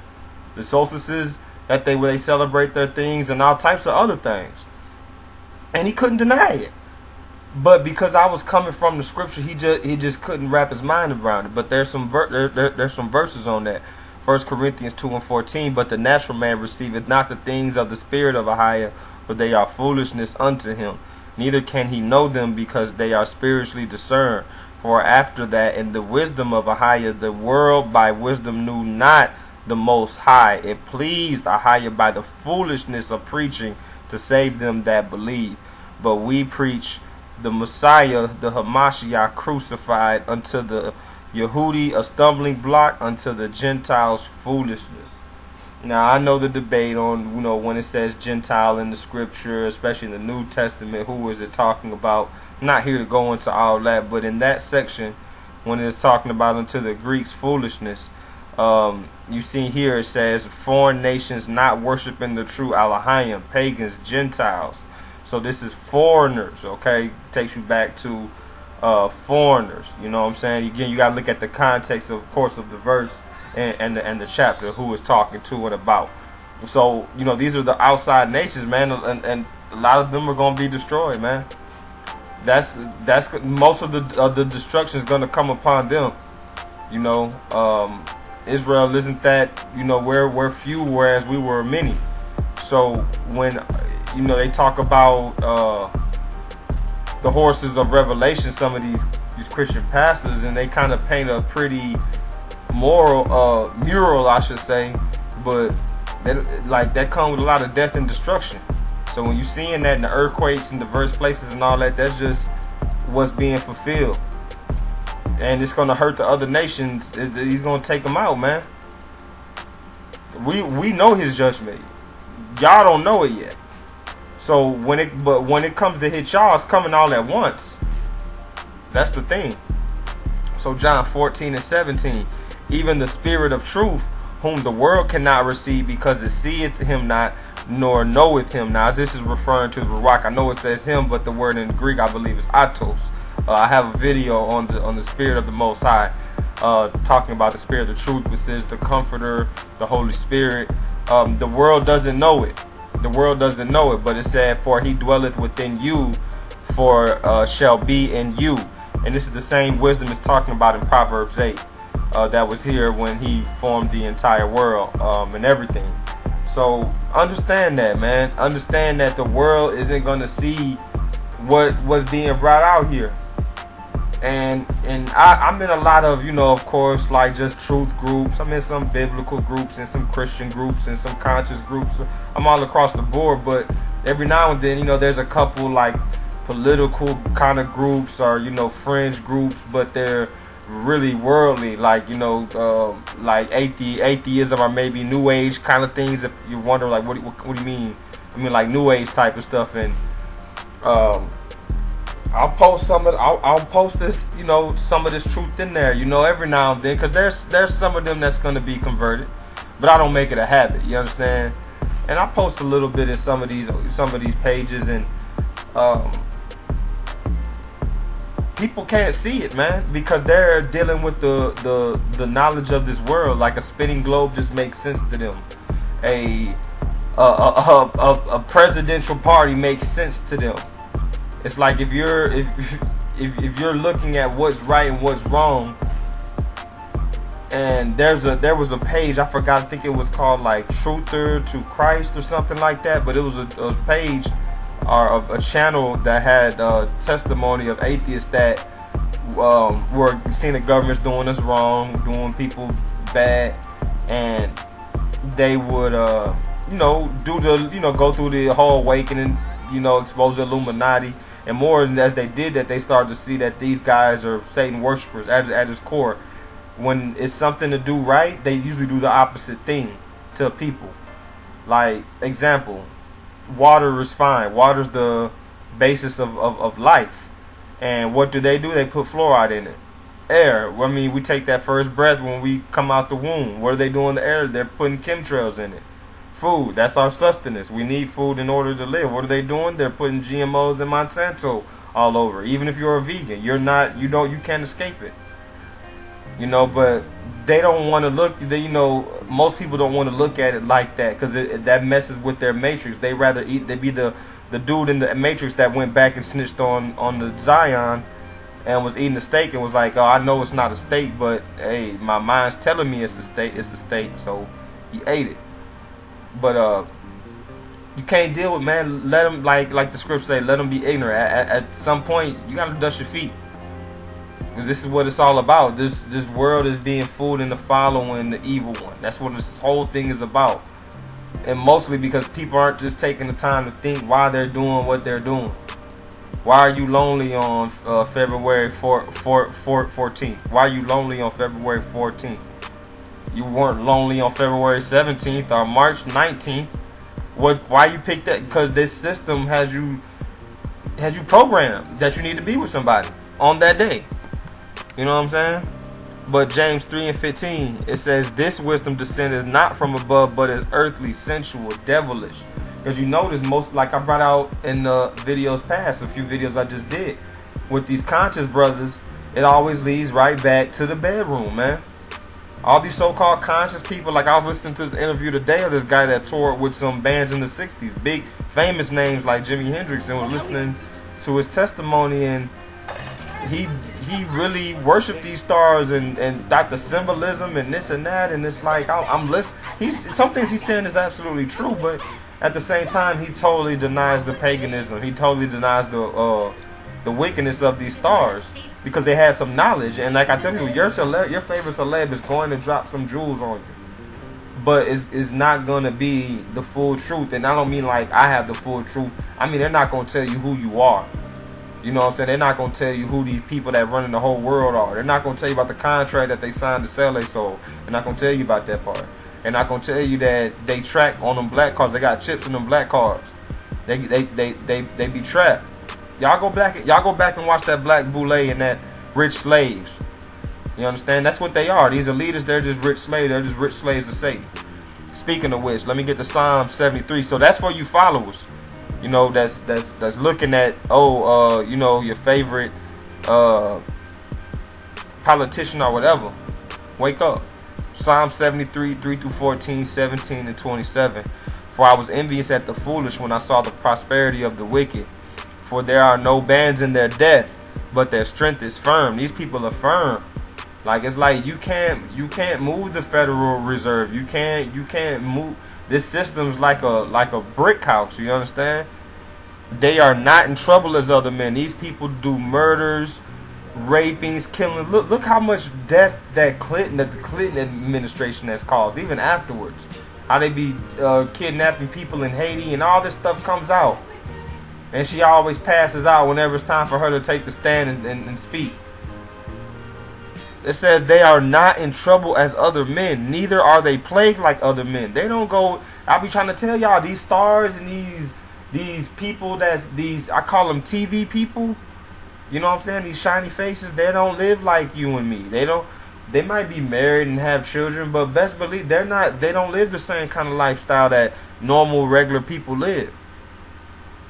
You know, it said, therefore pride encompassed them about as a chain. Violence covereth them as a garment. That's exactly what it is. Pride and violence. Their eyes stand out with fatness. They have more than heart could wish. This is the billionaires, the trillionaires, not just the millionaires, them too. That's why the Messiah says it's going to be hard for a rich man to make it. Okay? They are corrupt, speak wickedly concerning oppression. They speak loftily. They set their mouth against the heavens, their tongue walking through the earth. Like when I had to remind black people, I had to share that clip so much with them, with Obama bashing the Bible. And I'm like, okay, so when your family member dies, you post the scripture and you praying, or you going through something, you praying, and you know, I don't advocate for praying online, but I'm just saying, you know, you looking into the book, or you going through something, you ask people to pray for you, and most people automatically, you know, when they think of God and things of that nature, most of the time they're talking about the Most High, the Bible. And when I'm showing them what their presidential Messiah said about it, it's like they kind of snap out of it for a quick second, but usually they go right back into it, because this is the flood of the dragon. I'm just showing you who that dragon is, man. On June 28, 2006, Senator Barack Obama gave a speech to the Call to Renewal Conference, where he explained why he finds it so difficult for America to use the Bible to help guide our public policy. Which passages of Scripture should guide our public policy? Should we go with Leviticus, which suggests slavery is okay? Or we could go with Deuteronomy, which suggests stoning your child if he strays from the faith? Or should we just stick to the Sermon on the Mount, a passage that is so radical that it's doubtful that our own Defense Department would survive its application? Folks haven't been reading their Bible. You know, they believe anybody that gets set up that high is definitely taking that vow that the Messiah didn't take when he was taken to that high mountain, man. And they always speak against the Most High, and it's like that's the thing. Like if the Bible's like all these other books, and it's just like all these other quote unquote religions or faiths, why I don't hear people bashing the Vedas of Hindu?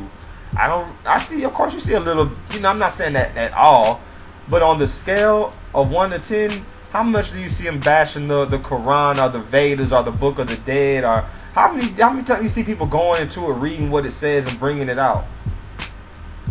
Not too much, but you constantly hear them showing a whitewashed Christ, making fun of that. And I mean making fun of it as if the Bible supports that image. Making fun of scripture, taking scripture out of context, talking about the disciples. I mean, Moses, you name it, Adam and Eve. They're constantly. That's why the world's gonna have a chance to hear what this book really says, man. That's why it's gonna hit 4 corners before the end. But they always talk down on it. Even I dare you to watch a comedian special where they don't talk down on the Bible, or they don't okay something or advocate for something that's completely unlawful. You fill in the blank. Therefore, his people return hither, and waters of a full cup are wrung out to them, and they say, how does God know? And that is their knowledge in the Most High. So, you know, they're doing their wickedness and they're getting away. People looking at Trump, people looking at the Clintons, all these people I'm mentioning, they're not in pain. So they're thinking, oh, well, they might be wicked, but they succeed, and people have been oppressed, so they want to succeed, but they're being envious of the wicked. It said, behold, these are the ungodly who prosper in the world. They increase in riches. Verily, I have cleansed my heart in vain and washed my hands in innocency. For all the day long I have been plagued and chastened every morning, until I went to the sanctuary of Ahijah, and then I understood therein. So, you know, you seeing them prosper, just like David, just like I was once upon a time. I'm not on my high horse. Once upon a time I was. And you start to see, like, man, I don't really want to be part of this thing. And the Most High brings you into his knowledge, and you realize, like, he's not with these people. He's not with these televangelists, man. He's not with them. But you can't tell a worldly person that, because their heart is for this earth, this fleeing earth. For lo, they that are far from thee shall perish, and thou hast destroyed all them that go a-whoring from thee. So y'all keep these precepts in mind. Proverbs 29:12. If a ruler hearken to lies, all his servants are wicked. So anybody who identifies strongly with any U.S. president is wicked, because they justify the wickedness, which I brought out before. But let me show you some clips on what I mean. We'll start with George Bush Jr. and the WMDs.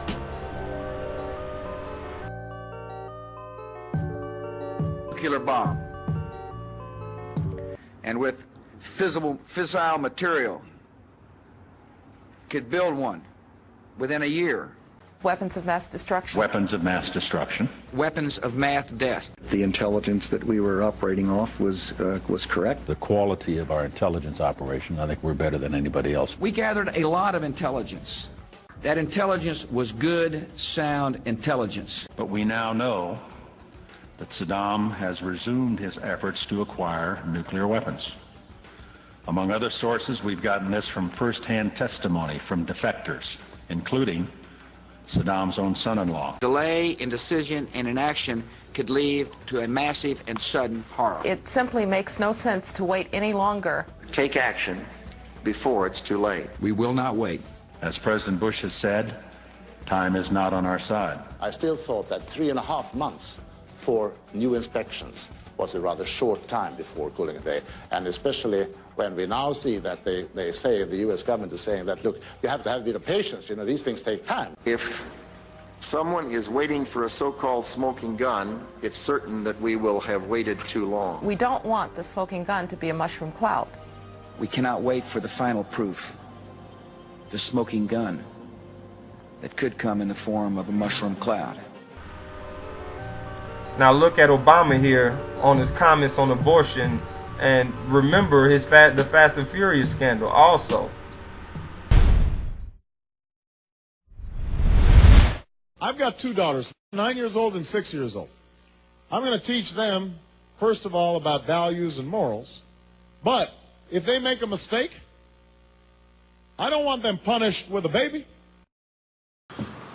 That's why no matter how great the challenge, no matter how fierce the opposition, there's one thing the past few years have shown. It's that Planned Parenthood is not going anywhere. It's not going anywhere today. It's not going anywhere tomorrow. Step of the way. Thank you, Planned Parenthood. God bless you. God bless America. Thanks.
Remember George Bush in this NWO speech he gave?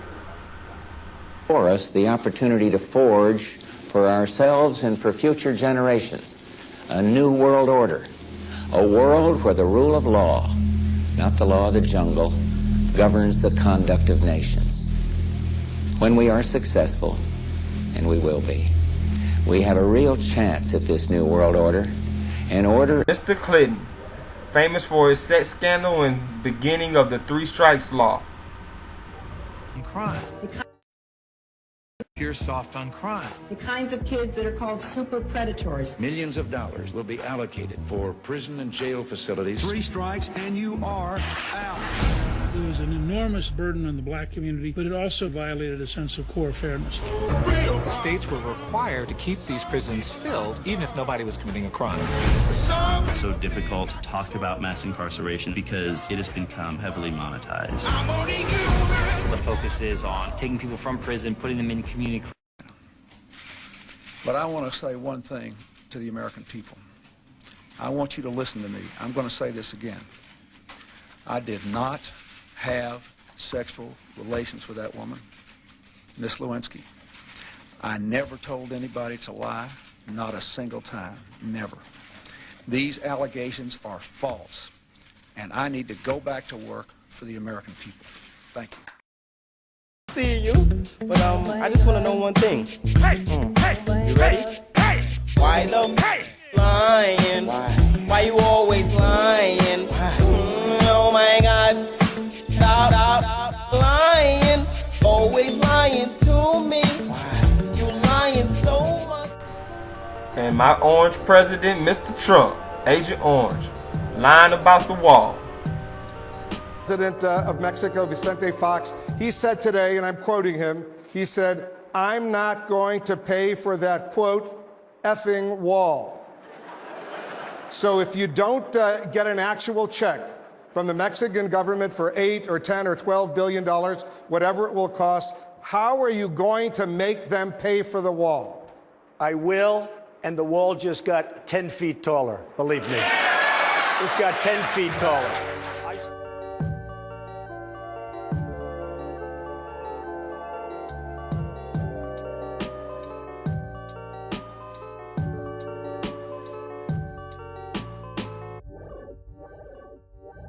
6 billion dollars.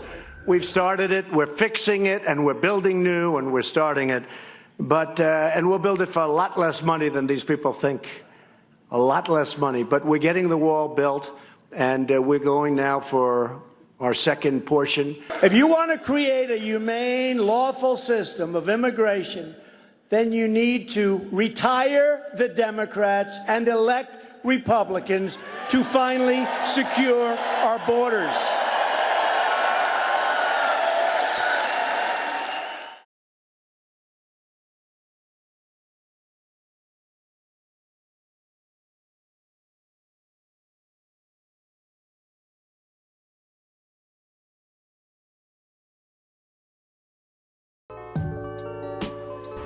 So you think they wouldn't lie to start another war? Lie about the economy and the stock market? Lie about history? Lie about religion? Lie about the supernatural phenoms such as the fallen ones, which they refer to as aliens? Lie about energy resources? Lie about health or medical, the health or medical industry?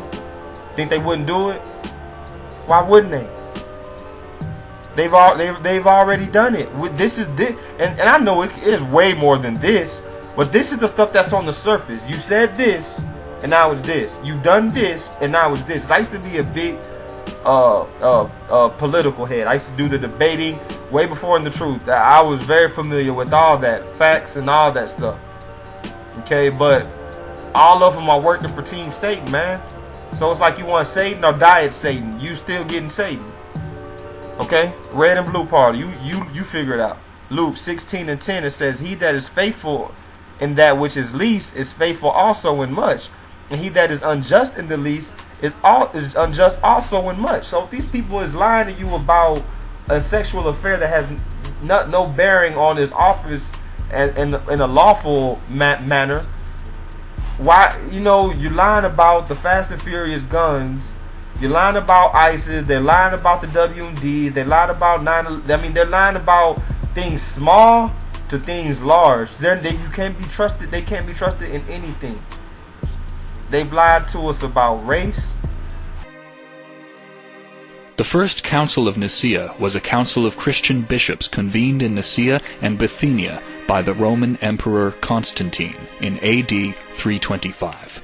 It was during this time that we see the first changes of the early believers of the Messiah to what we refer to as Christianity today. The First Council of Nicaea was the first ecumenical council of the assembly of believers referred to as the Church. Most significantly, it resulted in the first uniform Christian doctrine, called the Creed of Nicaea, with the intent being to define unity of beliefs for the whole of Christendom. Constantine the Great was Roman emperor from 306 to 337, well known for being the first Roman emperor to be converted to Christianity. Before the time of Constantine, the early believers were constantly killed for practicing their belief in the Messiah, Yahushua. Many of them were beheaded, thrown in the lion's den. If you research Roman history, it is filled with the death of the martyrs of Yahushua. And they were not Christians. When we see the word Christians in the book of Acts, we view it without understanding all the facts. They refer to themselves as Messianics because they followed the Messiah. The term Christians was a derogatory term, as an insult. What I find amazing is if you research the word Cretans from French, and from Swiss is Creston, from Latin is Christianus, which is the same as the Greek word Christianos. A Christian, alluding to the humanity of such people despite of their handicaps. Christianus, a Christian, a generic term for anyone, but often with the sense of poor fella. So basically, they were saying, you poor fella, when they were calling them Christians, basically, you see. And then of course you had those that were getting them confused with the believers of Serapis.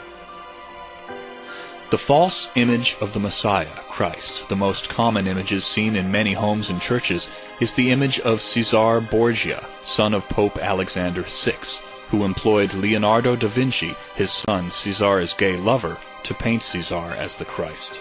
Last time you saw me, I actually came clean and told you that I wasn't the real Jesus. I also told you that I was created to make certain populations happy and comfortable.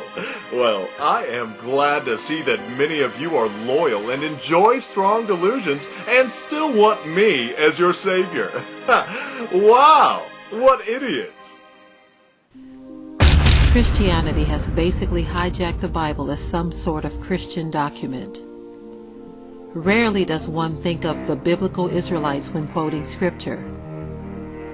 Usually what comes to mind when talking about the Bible is your church, pastor, Sunday school, or some other Christian identity marker.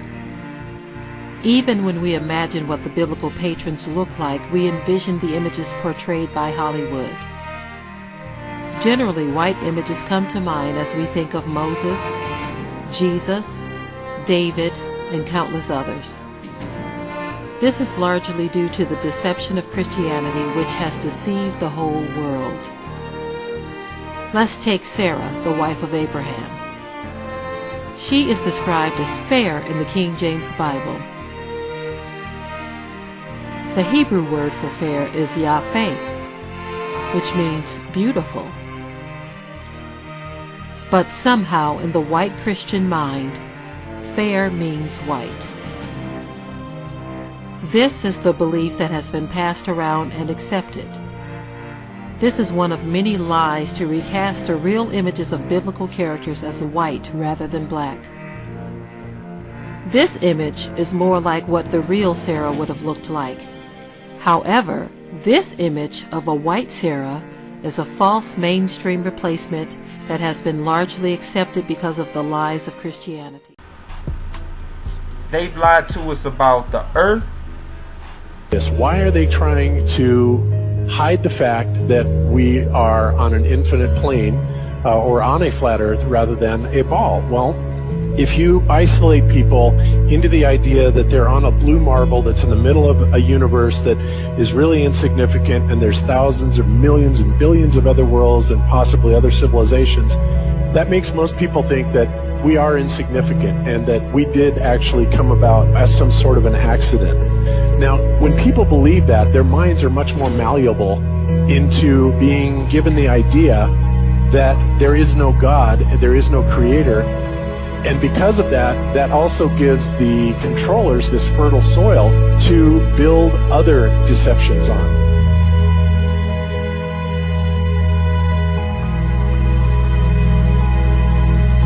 It's about total control, mental, physical, spiritual, every way, shape, form possible. You have to remember how big of a conspiracy this is. This isn't talking about just the JFK thing or isn't talking about just 9/11. It's on an umbrella kind of system to where it is the biggest deception that there is. It actually exposes every other deception, and nothing else brings down the power of the elite because it really exposes education, science, the economy, television, museums, universities. Think of all the things that have been fooled. I feel worse for the people that are out there building satellites, the people that are out there actually working for these space agencies, the people out there teaching in schools as professors, because they would all come to the conclusion eventually. They've lied to us about everything, and these people are fulfilling prophecy. This is Revelation 2:9 and 3:9. I done read this 1,000 times. I'll read it 1,000 more if it'll get through to you. This isn't anti-Semitic, because number one, nobody in the Bible was named Sem. It was Shem. And second of all, Esau was cut off in Obadiah 1. So no, they can't say that this is against them. But this is, excuse me, they can't say that this is bashful. This is from the Messiah's mouth, man. I know thy works and tribulation and poverty, but thou art rich. And I know the blasphemy of them which say they are Jews and are not, but are the synagogue of Satan. Who worships in synagogues, man? You fill in the blanks. Behold, I will make them of the synagogue of Satan, which say they are Jews and are not, but do lie. Behold, I will make them to come and worship before thy feet, and to know that I have loved thee. Why would he pick these people to come worship at the real Israelites' feet in the end? Why would he pick these people? They're the synagogue of Satan. Didn't Job 9:24 say way back in Job, the world's given into the hands of the wicked? And they're the same people as the Romans, so don't come at me with that Catholic stuff. They're the same people. And they run the world, and they put what they're going to do out to people before they do it.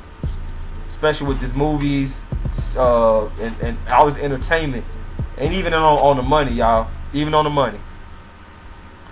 So John 8:44, ye are of your father the devil, and the lust of your father ye will do. He was a murderer from the beginning, and abode not in the truth, because there is no truth in him. When he speaketh the lie, he speaketh of his own, for he is a liar and the father of it. So I don't understand people waiting for these liars to tell us the truth, and there's no truth on the news. They're going to give you a little bit of facts. Of course, they're not going to just 100% lie to you. They're going to wear you in with some truths and some things that's going to interest you that's going to be factual. But this is going to be wrapped in the lie, though. You know, like I said before, rat poison is 95% food. The 5% poison is what kills you. And to really bring it, you know, to another visual, which I'm about to get into later, right here.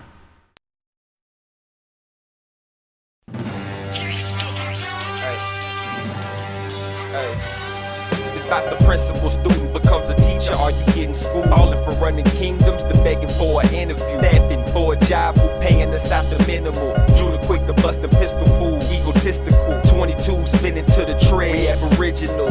Ancient African family feud criminals. Real love is conditional. The credit owed to the eye, but we get a zoo. In that name, they sending true. Yasha spoke in the book of Luke to give you niggas true. A glimpse of the feds point infrareds in the booth.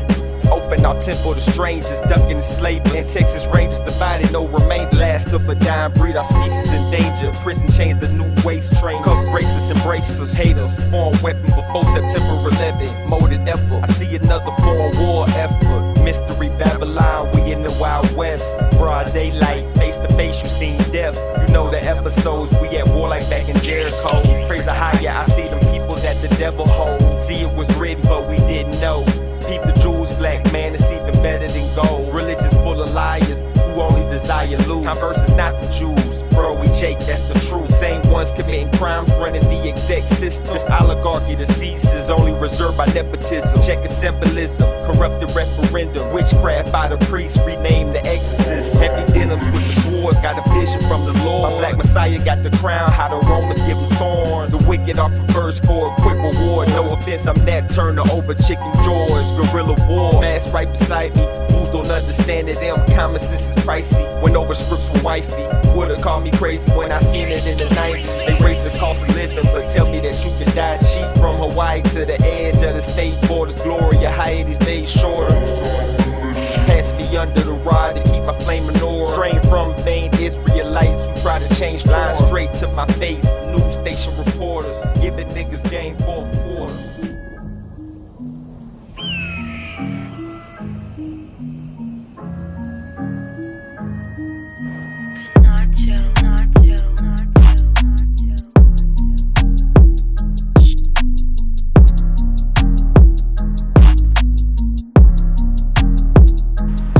Book of Enoch 10 and 15, and destroy all the spirits of the reprobate and children of the watchers, because they have wronged mankind. Destroy all wrong from the face of the earth, and let every evil work come to an end, and let the plan of righteousness and truth appear, and it shall be a blessing. The works of righteousness and truth shall be planted, and truth and joy forevermore. I want you to focus on the beginning. It said the children of the watchers. The watchers were the fallen ones that fell and made it with the womankind that became sirens back in Genesis 6.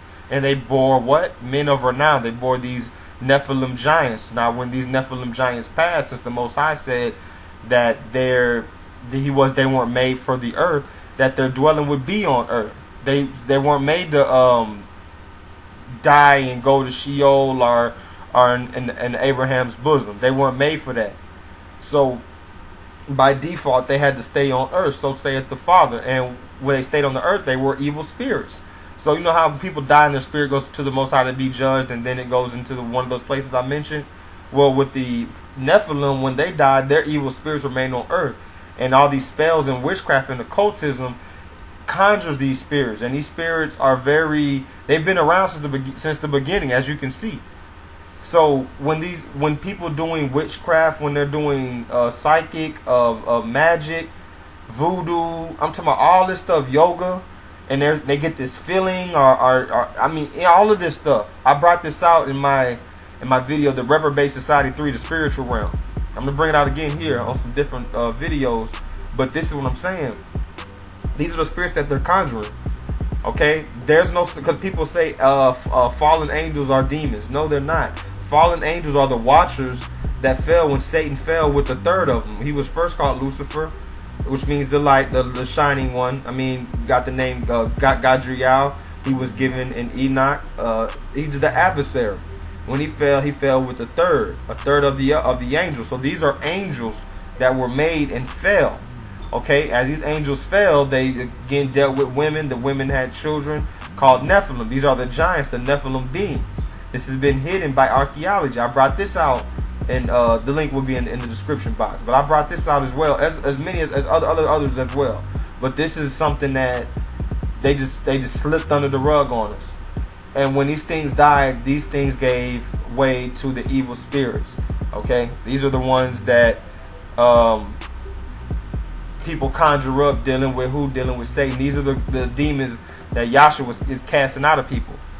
So Book of Enoch 15 and 11, and the spirits of the giants afflict, oppress, destroy, attack, do battle, and work destruction on the earth, and cause trouble. They take no food, but nevertheless hunger and thirst, and cause offenses. This is why when Yahshua said this kind go out not except for by prayer and fasting, because a lot of times we're eating those foods, your body doesn't have time to cleanse itself. It's on the spiritual level. You know what I'm saying? Because these spirits, it says they take no food, but they hunger, and they thirst, and they cause offenses. So when you fast, you're able to rejuvenate, not just on the physical, mental level, but on the spiritual level. And these spirits shall rise up against the children of men and against the women, because they have proceeded from them. So they proceeded again, dealing with the fallen ones. Okay, this is where they came from, because you know, some people in this truth, even in the flat earther community, I've seen where they said fallen angels are demons. No, if you want to be technical, demons are the grandchildren. You know what I'm saying? The fallen angel is the grandparent. The Nephilim is the parent. You know what I'm saying? and that's the way that's the way that goes. You dig? So people just got to stop skipping steps, man. Even though they're all related, yes, they are related, and they all can, I can say, like it says about, because people say, oh, angel, they believe that angels have to look like how they're presented in paintings and in pictures. But even Paul says that, entertain strangers, for people have entertained angels unaware. When Lot was dealing with the angels, he didn't know that they was angels. You know what I'm saying? They were unaware. The book of Jasher, again, they were unaware, so they can take other forms. You know what I'm saying? And that doesn't make them demons, though. You dig? But as demons, demons are these entities that proceeded from the Nephilim, which came from the fallen ones, and these things get conjured up. And that's why if you people want to throw out King James because he wrote a book on demonology, what he was doing, he wasn't praising this and saying to worship this. He was doing what I'm doing here, which is exposing it. He was exposing it, because a lot of people look at Satanism as just like, it's whatever. It's just people that are worldly, which is very true. But there's a dark side to it. There's some people that just want to do. Really, a lot of people just want to live for the flesh. That's back to what the core of it is. Do as thou wilt. Do what you want. That's why white supremacy, when I brought out, it's such a big part of that. Because with white supremacy, they can kill 100 million people and get a country and say, oh well, my forefathers did what they wanted to do. I'm gonna do what I want to do. And it continues in the children, and each generation gets worse and worse and worse. That's at the second Esdras 5 and 8, giving birth to monsters, man. Kids shooting up schoolyards and everything else, which of course we know a lot of these are hoaxes, but nonetheless. Okay.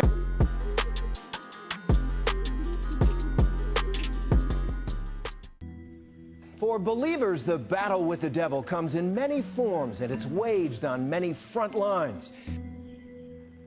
I believe in ghosts, but I do not believe that the departed spirits of people. This scene left a mother terrified. I believe there are demonic manifestations. That's exactly what you're dealing with a ghost, and with any other spirit manifestation like that, it's demonic. Louise Lenton caught the apparition on camera while filming her 5-year-old son. Whatever they are, they're wicked, intelligent spirit beings, and you don't want to mess with them. They can cause you all kinds of trouble. Lenton didn't see the ghostly image until she looked at the video while at home. When she asked officials about the mystery figure, they told her only security would have been inside that building that day. Fan of rapper Post Malone, he has not had the best luck lately. And now some believe it's because of something that he did during one of his trips to Las Vegas. New video from Zach Baggins shows the rapper inside his haunted museum here in the Valley. Now, Baggins is seen touching what he calls the most haunted object, the Dybbuk box, which is a box that supposedly has an evil spirit in it. Post Malone's Rolls Royce and another car were pretty badly damaged in a crash this morning. Then while he's touching that box, Malone is seen touching his shoulder. Baggins says Malone then saw a dark figure that night. A private jet the rapper was on was forced to make an emergency landing in New York. The plane blew 2 tires when it took off. Some people think this is the reason Post Malone has had so many problems lately. And in all fairness, he kind of has had a bad streak. I got to be honest. His private jet nearly crashed. He got in a car crash, and then crooks targeted his home. Don't you realize today that 21st century man is far too enlightened to believe in evil spirits? A demon. The basic root meaning of the word means a knowing one, or one that knows. It's a source of intelligence. It's one that you appeal to for instruction. If you sell your soul to Satan, you can appeal to a demonic agency for power over people and authority. This is where witchcraft comes in, Satanism and all the rest of it. There is definitely power in the spirit world. Feminists against Trump are holding a witch-in. We have magic potions. For many believers, a kind of doorway or portal, like Ouija boards, witchcraft, or other occult practices, remains inextricably tied to the devil that can invite the forces of darkness into a person's life. Ghost in my room. I'm really scared. I don't know what to do. This house is haunted. I was laying on the bed and I seen a shadow run across the room. And then the shadow slammed the door shut. I believe in ghosts, but I do not believe that the departed spirits of people.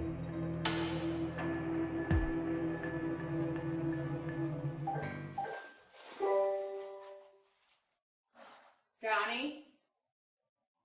Donnie? Someone just played the piano. And I remember right before I performed, I raised my hands up, and it was kind of the first time I felt something else come into me. And I knew that was gonna be my coming out night. Where did demons come from? Where did they come from? I had this dream quite recently that was so terrifying, so morbid and terrifying, and I called Deepak Chopra, who I work with, and I was telling him my dream, terrified, that the devil, and the dream was so terrifying, I thought somehow a devil force was trying to take hold of me, a darkness. I guess I see devil and darkness as the same thing.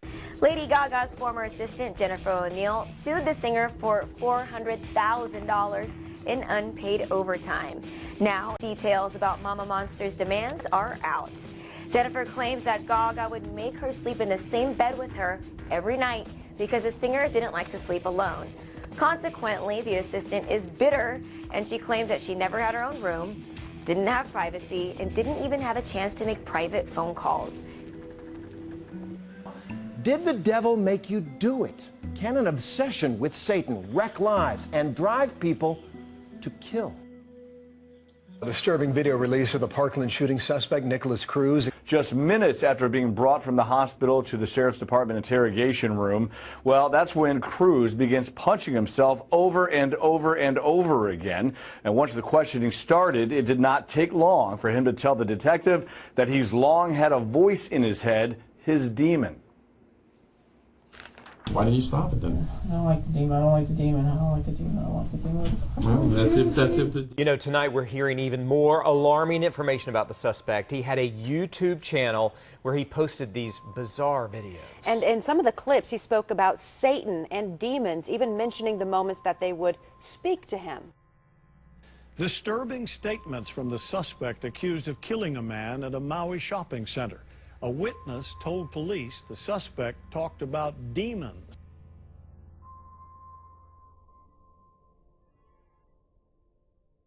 Dave Mustaine is one of the gods of metal, a founding member of Metallica and the founder and frontman for MEGADETH. He says he has no doubt about the devil.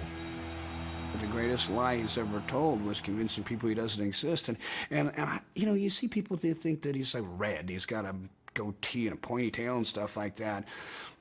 He doesn't. He's very beautiful. He's an angel.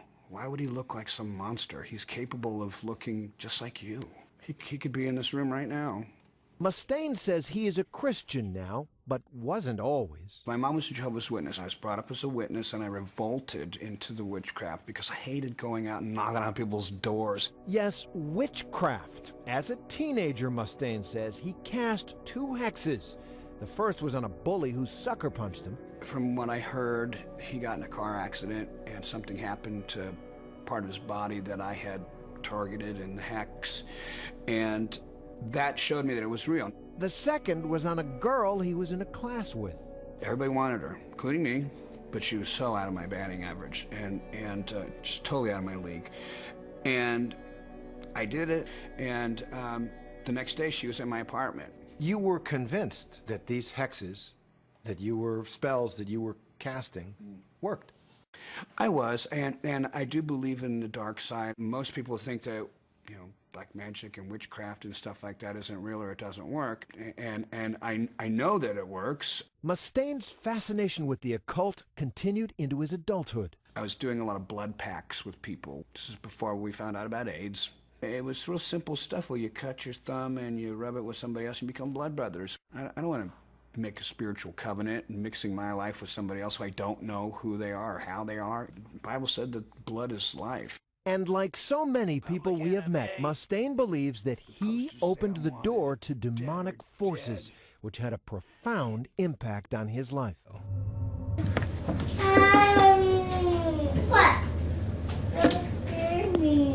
What? What? I'm scared. It's okay. I just turned off the lights, that's all. The mother remains calm, questioning her daughter as to why she is scared, but she receives no answer. The younger daughter looks back, doesn't see anything, and then laughs at how her big sister is seemingly scared of nothing.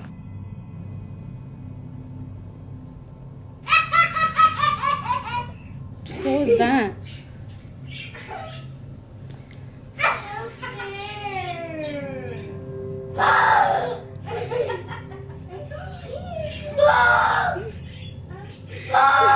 What are you doing? Oh, what, Nani? Look at me. What are you scared of? The fish? Oh, the fish died. What? Angel's sleeping already. It's raining, girls. Nani, are you almost done eating?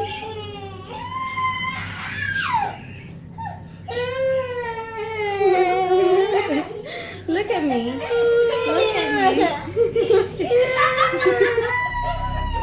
me. That is, until the younger girl takes a second look, and suddenly she also sees whatever frightened her older sister.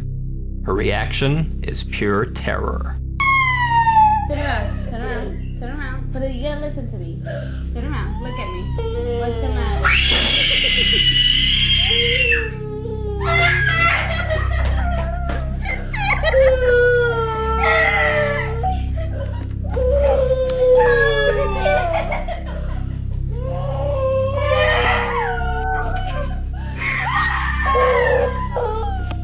The video uploader, Angel Ruiz, says that both girls claim to have seen a ghost in the other room, even though nothing strange was visible to their mother or captured on video.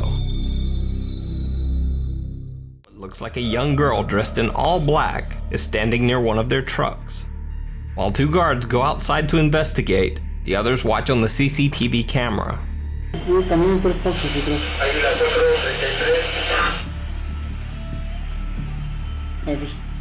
Adelante. A ver, ¿dónde? Adelante. Caminen hacia atrás 3 pasos.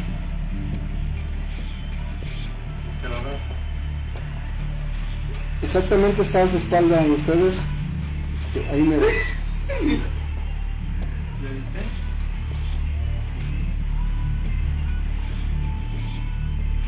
Exactamente ahí donde está haciendo su movimiento ahorita.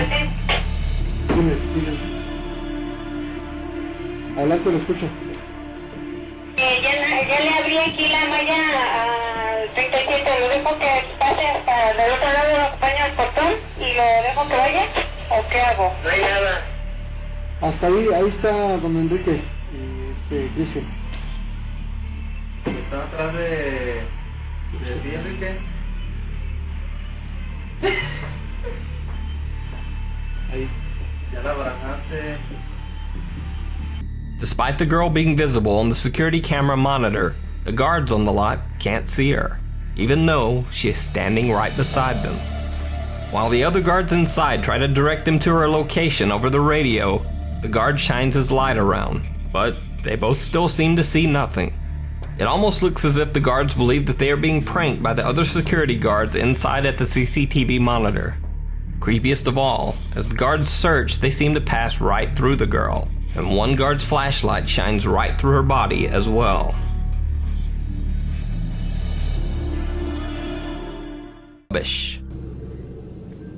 So maybe it's all just rubbish. Maybe it's all just hocus pocus. Maybe there is no such thing as ghosts whatsoever. Then she even starts taunting the supposed spirit. Anyway, I'm prepared to wait. Catherine. Oh, Catherine. creeping me out now.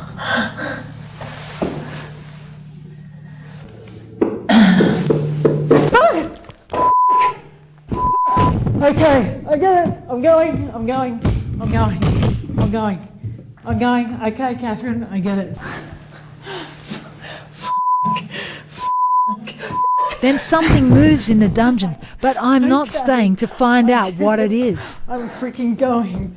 Helen Parker says that during the experience, she felt, quote, an intense electrical feeling down the right side of my face and head. Okay, I get it. I'm going.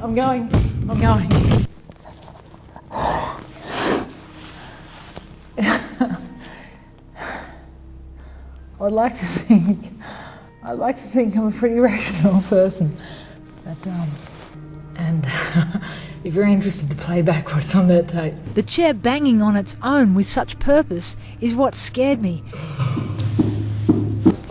And an intense electric feeling down the right side of my face and head. A photo of him. For those who don't know, an iPhone live photo basically captures a 3-second video along with the normal photo. Later, when they were reviewing their pictures, they found something very odd. Even though they were all alone in the wilderness that day, someone appeared to be watching the man from the field behind him. On first glance, it looks like someone standing in tall grass. But as this shot shows, the grass in that area is not that tall.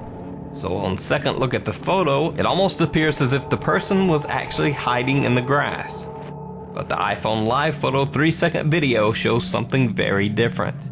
It almost looks like someone walking, even though half of the person's body would be beneath the ground. When the video is motion stabilized, it looks even creepier. It looks even creepier. It looks even creepier. But she also seemed to be talking to someone who wasn't there. Mommy. Bathroom? I can poo-poo.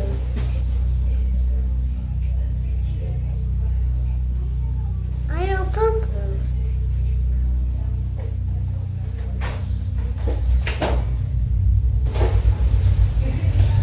Let's go to dinner. Let's go to dinner. Let's go to dinner.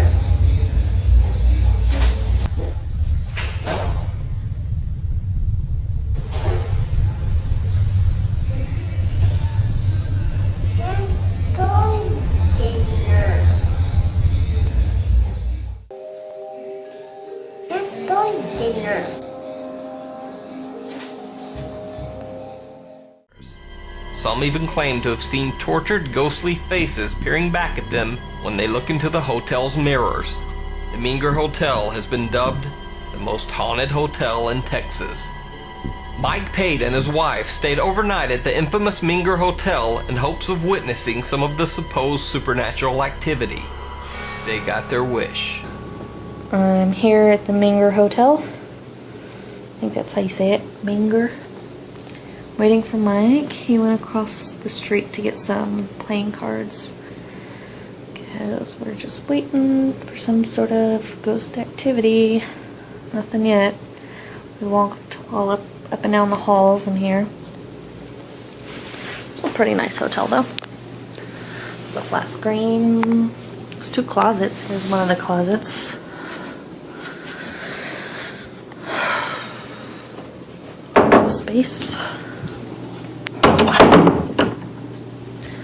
And then there's another closet.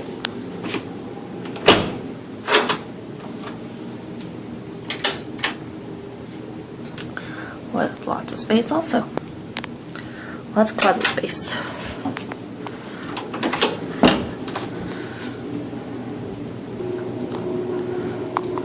Yeah, that's about all there is in here.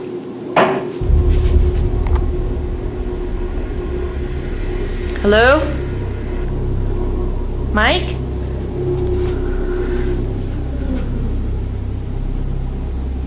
Hello?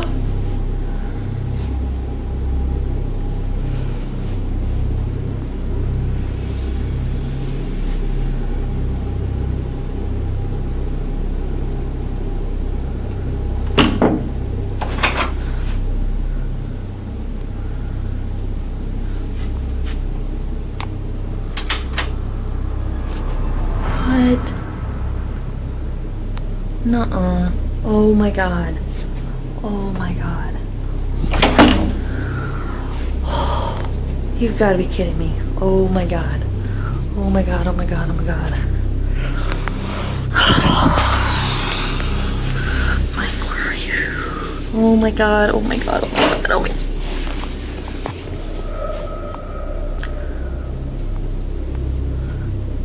Oh my god. Okay, no. Oh my god. So is this a ghost caught on camera?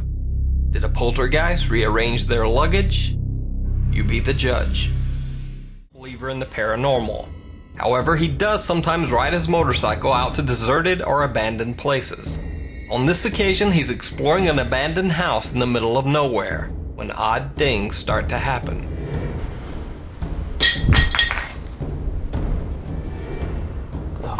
Was that? That man was creepy, dog. I was like, what the was that? First, a spray can seems to be thrown at Dana.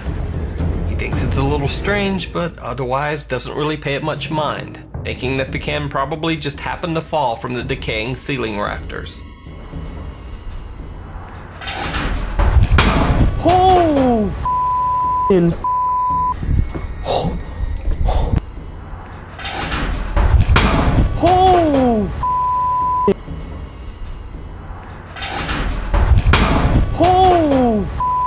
f***ing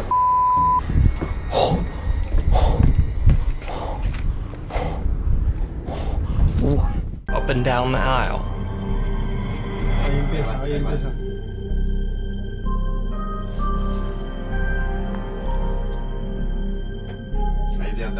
ya está pasando. Mira. Ahí empieza. But soon, things get even more bizarre. Ahí ya caminó para acá. Ahí anda otra vez en las medias del pasillo. Ahí ya se va a arrimar las mayonesas, se empezó a aventar las mayonesas. A la bestia, se me enchina el cuero cada que lo veo.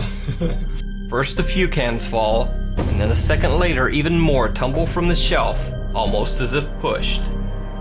A confused shopper comes to take a look, and even a store worker checks in, but they both dismiss the strange occurrence and just walk away. So is this an angry can-slinging poltergeist caught on camera? Or is it just a bizarre glitch in the CCTV camera, coupled with some poorly stacked canned goods? You decide. Yes! That door is cut open. Do you see it? Yeah, I see it. Hello? 안녕하세요.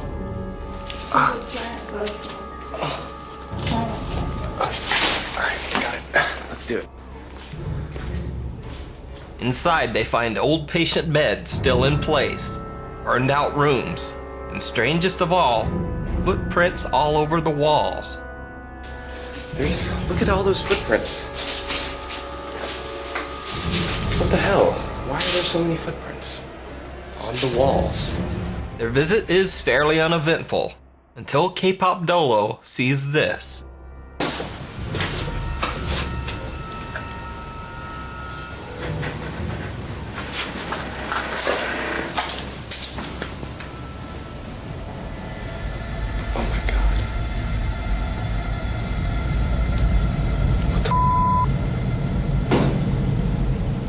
Are you kidding me right now?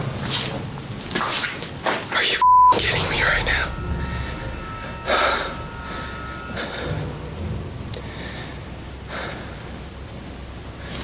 Okay.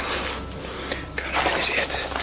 Oh my god, I'm stupid. Oh, stop being so stupid, Andy. Oh my god. What the Okay. That's nothing. Just the wind.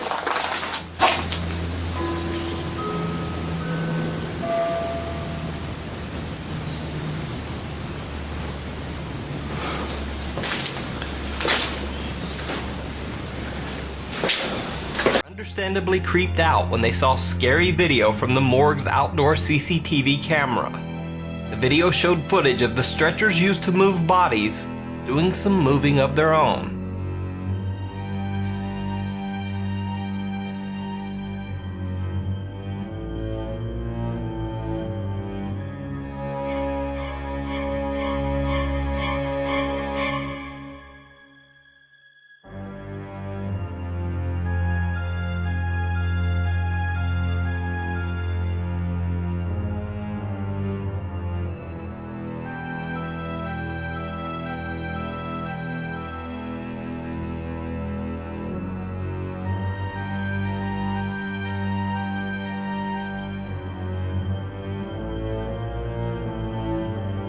Now, the easy explanation would be that the stretcher is being moved by a wire.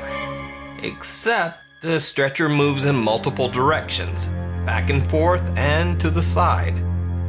So if wires were being used, it would require quite a few string pullers.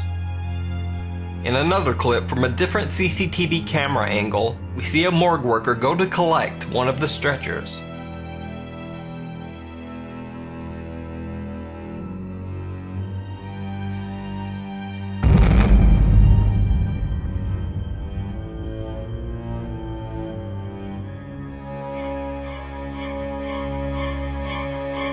The stretcher suddenly moves, the morgue worker jumps back and just decides to get out of there.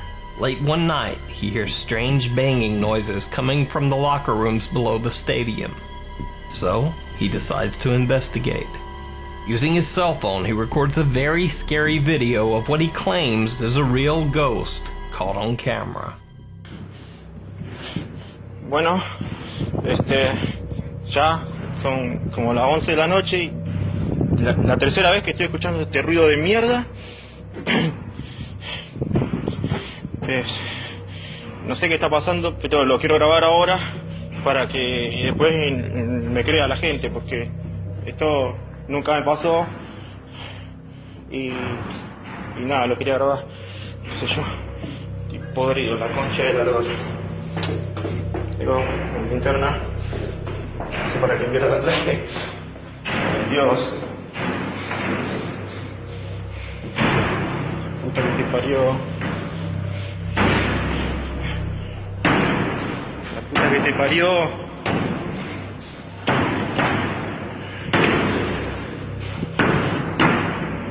Concha de la lora. La concha de la lora. Pero ¿cómo mierda puede ser que no haya nada hoy? Ya es la tercera vez. Tercera vez que entro y no hay nada.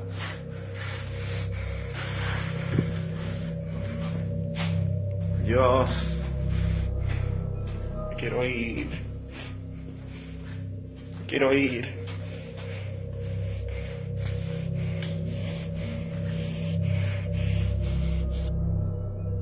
The night guard seems to completely miss the bizarre shadow that passes right in front of him. Hoy.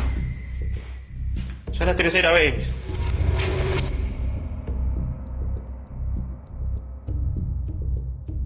Many who have seen the scary Many who have seen the scary Many who have seen the scary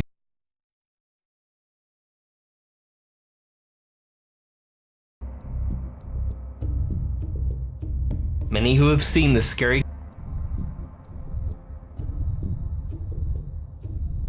Many who have seen the scary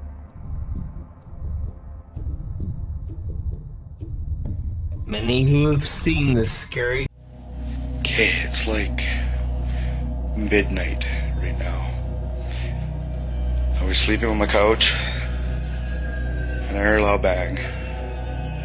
I've heard it before, but I didn't know what it was. I just thought it was the dogs on the deck or something. But I think if I sit and wait, you'll see I just seen it. I don't know what it is. I have no idea what it is.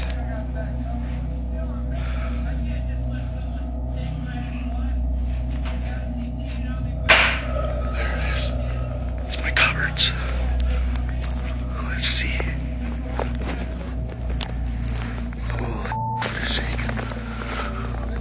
Oh, sit here and videotape for a minute. See what happens. See what happens. This is scary. Oh, holy shit. Holy shit.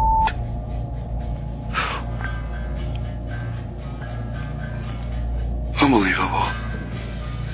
Unbelievable.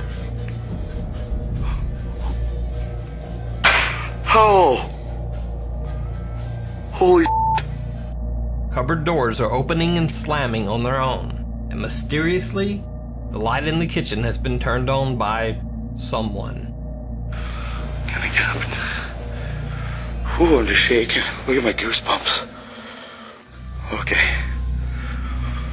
It's my grandma's old house too. It's old. I remember that light being on. Let's see what this looks like. I don't want to go too close to. That's just creepy. You have no idea.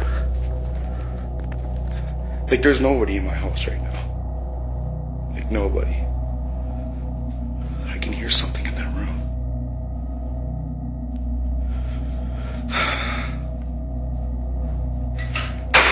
Okay. That's weird. What is that? Somebody's in that room.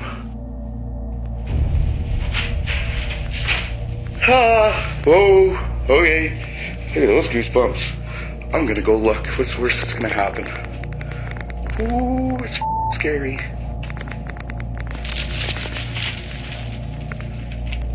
There's like nobody in here.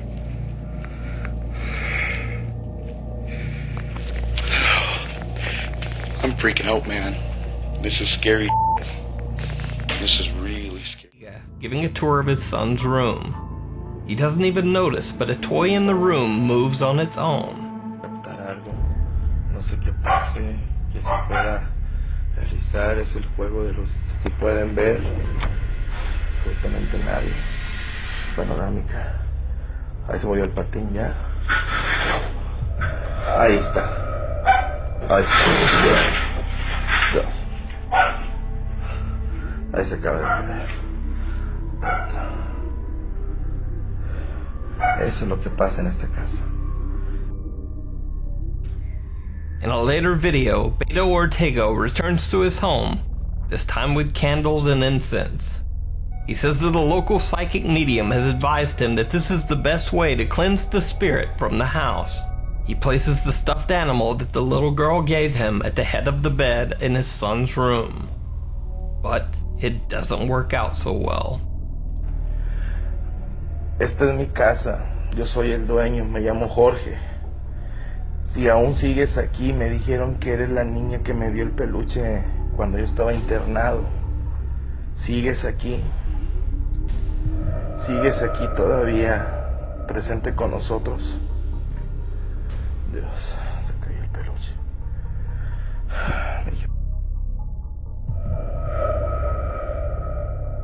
Dios, se cayó el peluche. Me dijeron que no tuviera miedo, que no era mal. Sigues aquí con nosotros todavía.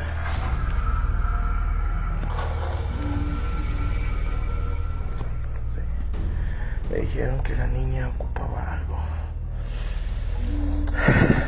¿Quieres platicar conmigo? Me dijeron que necesitabas algo. Voy a entrecerrar la puerta. Te voy a hacer algunas preguntas y tratar de captar lo que necesitas. No quiero hacerte daño, no quiero que me hagas daño, ni a mi familia. Voy a cerrar un poquito la puerta. Te dejé esa luz para que puedas llegar. Yo me llamo Jorge, esta es mi casa. Eres la niña que me dio el peluche en el hospital. ¿Estás aquí conmigo? Eres la niña, esa niña hermosa que vi en el sueño, que me dio el peluche para que yo me curara. Dios santo. Dios dijo hola.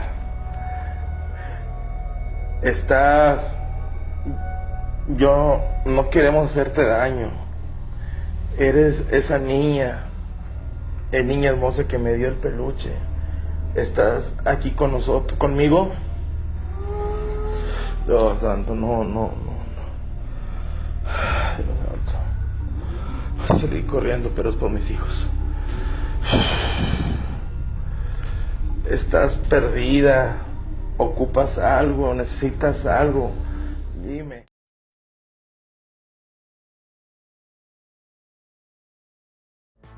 All right, so we're in the phase of the investigation now where everybody breaks off in their own little areas with, you know, a handy cam, and we're just sort of checking around to see if we can find anything on our own. And hopefully, you know, each one of us finds our own evidence and our own personal stories. Just sort of checking around. What looks like a disturbing ghostly face can be seen peering through one of the windows of a holding cell. The scary face seems to be staring directly at the teen as he passes by. Just sort of checking around. The video poster mentioned that all of the holding cell doors in the abandoned prison were locked, so no one could have gotten inside. So is this a ghost caught on camera, or a very bizarre smudge on the glass caught in the perfect light? We're out of here. It's too creepy back there, man. One day he sees a ball mysteriously rolling down his hallway. He begins to record. What's up, everybody? George here, by myself in the hallway. And the ball, not my ball, but the ball is moving by itself again. I gotta capture it for you guys, because nobody believes me. Go ahead and move, oh my gosh, that was weird. Go ahead and move the ball again. Come on, sweetheart, move the ball.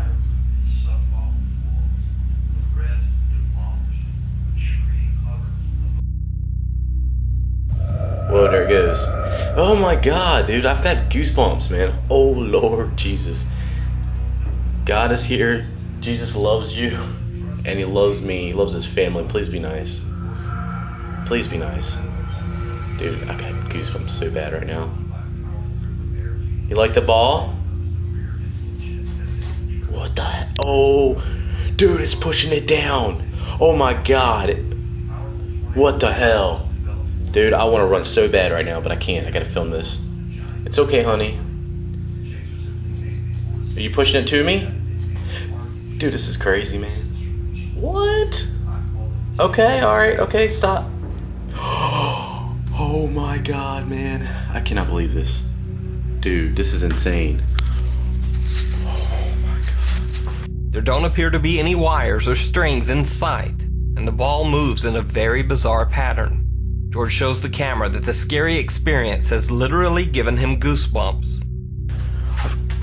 God, oh my god, something just got thrown at me. Look at my goosebumps, guys. Look at my goosebumps. Dude, I have the biggest goosebumps. I'm not making this up at all. Like, this is freaking me the hell out. Camera or an elaborate hoax? Dude, this is crazy, man. What? Okay, alright, okay, stop. Oh my god, man. And is there some easy way to fake goosebumps that I don't know about? No, salí de la pieza de las 4, no sé, justo cuando salí tenía otra.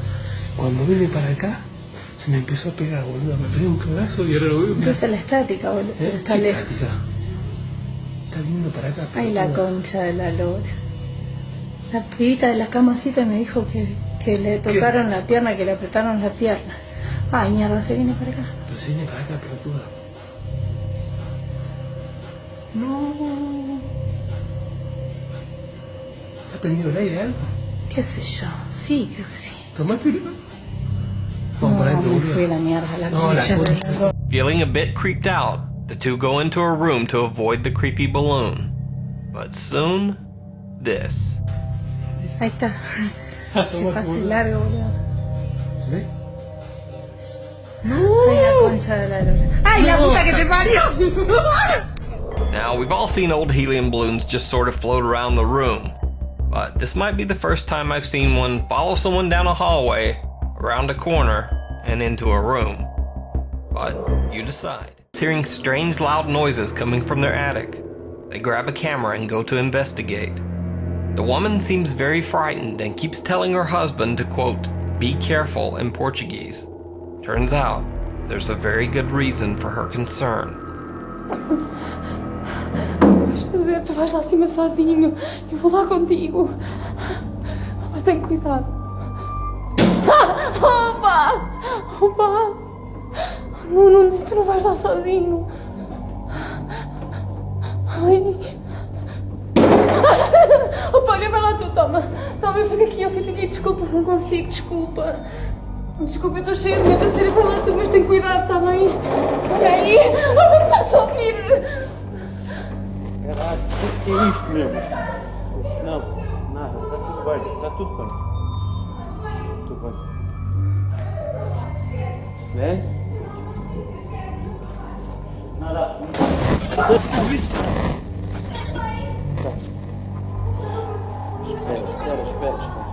Espera aí. Não. Louco.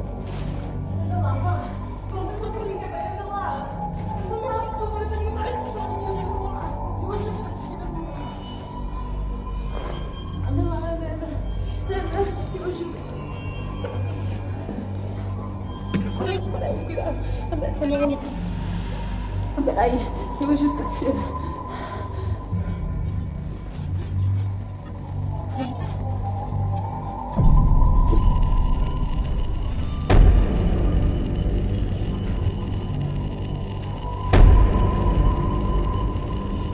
O que é que tu viste? Olha, mas fecha isso, fecha isso. Mas não viste alguma coisa? O que é que tem acontecido?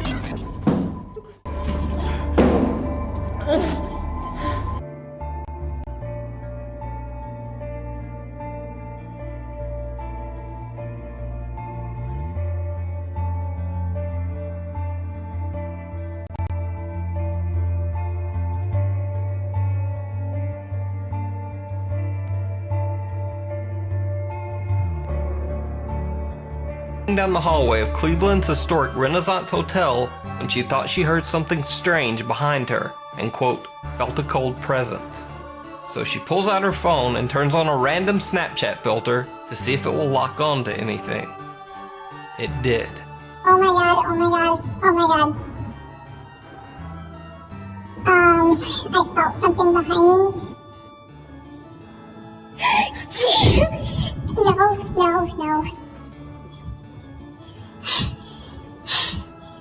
I swear to God, I felt somebody breathing on me.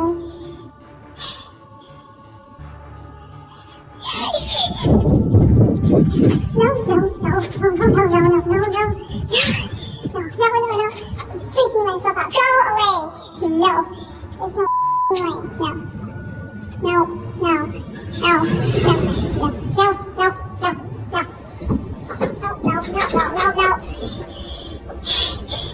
panicking.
woman, there's nobody sitting there. Yeah, isn't that bizarre?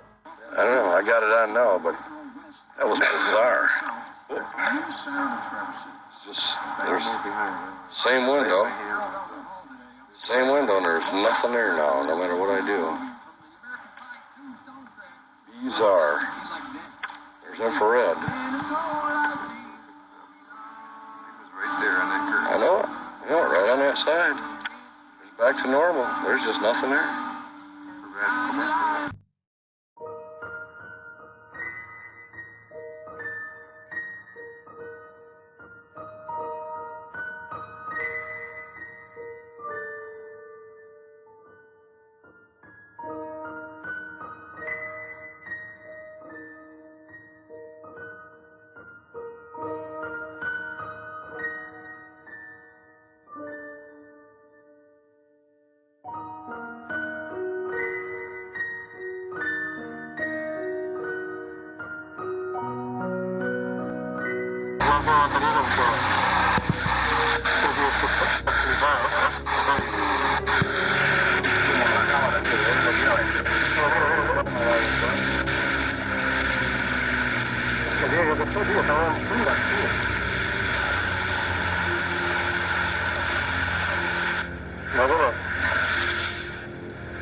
When an item mysteriously falls behind her, she turns and replaces it on the shelf.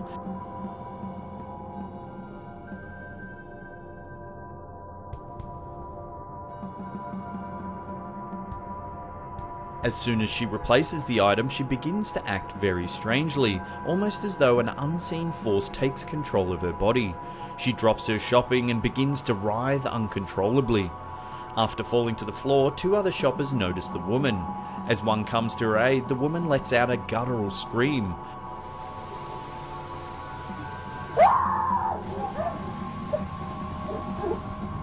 By this time, the commotion has attracted several other shoppers.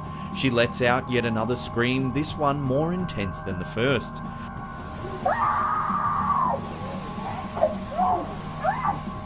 The screams seem to have the power to push the onlookers back. As the man in black attempts to restrain her, the other onlookers gather closer. The woman begins calming down, but then suddenly she lets out one final almighty yell.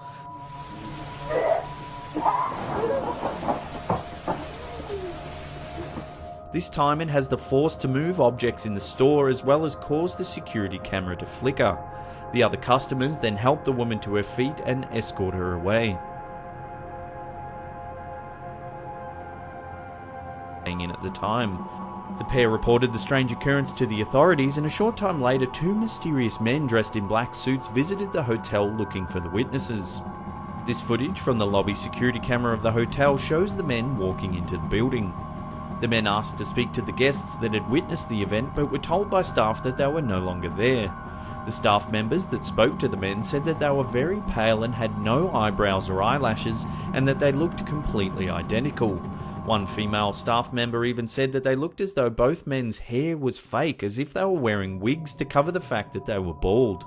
The staff member also claimed that both men had very large deep blue eyes, and that the entire time they spoke they never blinked once. If you look closely at the footage of the 2 men entering the hotel, you can see the man on the left appears to be having trouble keeping his feet straight as he walks. Did the guests witness some kind of alien spacecraft above their hotel, and were these the mysterious men in black that have been reported to appear after many UFO sightings? If so, were they top-level government agents sent to assess the case, or could they have been aliens looking to erase any knowledge of their existence? Lam, a student at the University of British Columbia in Vancouver, was travelling at the time of her disappearance, and the alarm was raised after she failed to contact her parents the day she was scheduled to check out of the hotel. When the police failed to locate Lam, they decided to release the video footage of an elevator security camera in the hotel in an effort to collect more information. In the footage, Lam can be seen moving very strangely, as if she's hiding from someone or something.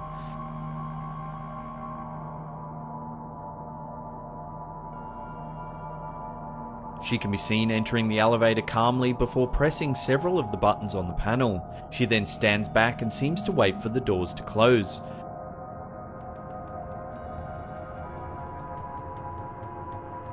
Suddenly, she lunges forward and looks down the hallway before standing up against the wall.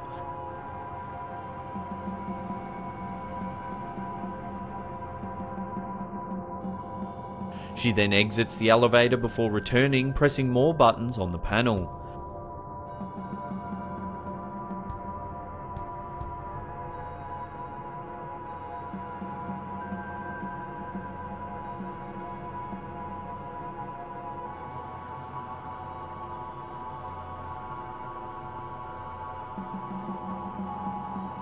She exits the elevator one final time and can be seen communicating with something before wandering off down the hallway.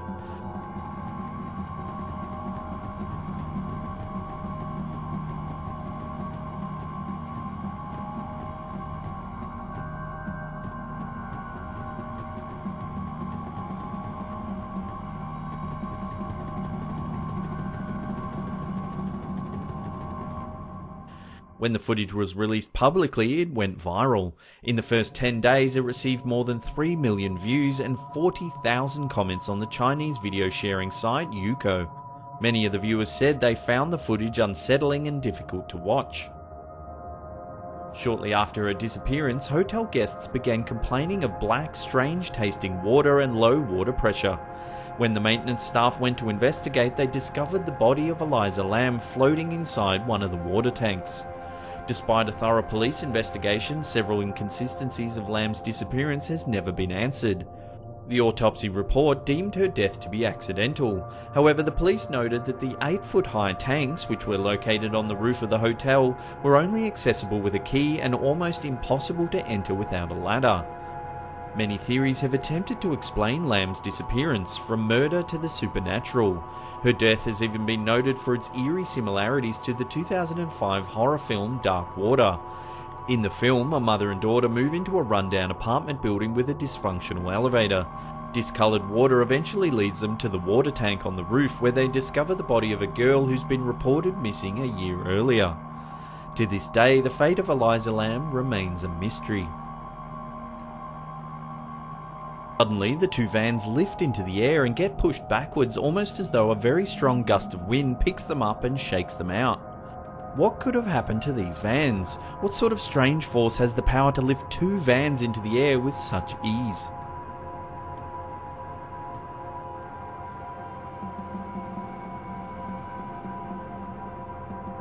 trailer suddenly begins to swerve, nearly colliding with oncoming traffic. At first, it's difficult to see why the truck swerves, but then the answer becomes apparent. A man wearing what looks to be a lab coat seems to appear out of nowhere. Several theories have attempted to explain this bizarre event. It's been suggested that the man could be a scientist from the future who miscalculated a time travel teleportation. If you look closely, however, you can actually see the man crossing the road in front of the truck. What is difficult to explain, however, is the relaxed and almost robotic reaction the man has after his near-fatal miss. He simply turns, puts his hands in his lab coat pockets and calmly walks off down the road. Why was this man attempting to cross the road in the first place? There seems to be nothing but empty fields on the other side. What do you think is happening in this video? We'd love to get your opinion. Let us know in the comments section below.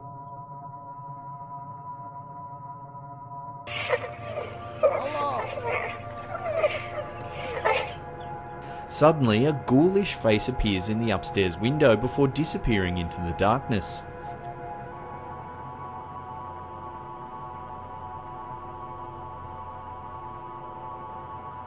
It's later revealed in the video that the article that the police officer found was about a woman named Rose Verez, who was known as the Witch of Del Rey.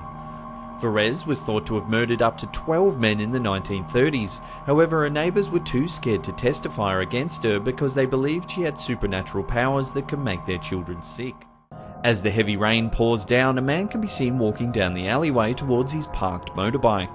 Just as the man reaches his bike, a young girl in a red dress mysteriously appears alongside the parked van at the opposite end of the alleyway. As the footage continues, a motorbike can be seen riding past in the background. If you take a closer look as the bike passes, however, you can see the wheels of the bike through the little girl's head. What makes this video even creepier is the fact that in Taiwan there's an urban legend known as the Girl in Red, a ghost of a young girl dressed in a red dress that stalks and haunts her victims.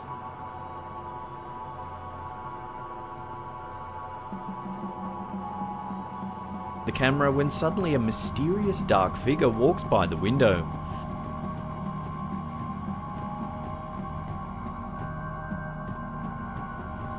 As the person holding the camera rushes to investigate, the two open the door and head into what appears to be an operating theatre. Suddenly, a table begins to move for no apparent reason. The startled pair quickly leave the room, and as they do, the camera holder does a full 360-degree sweep of the room.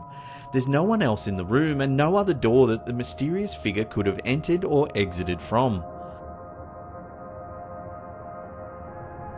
What was this shadowy figure? Could it have been the ghost of someone that passed away in this very operating room?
It's caught the frightening incident on video.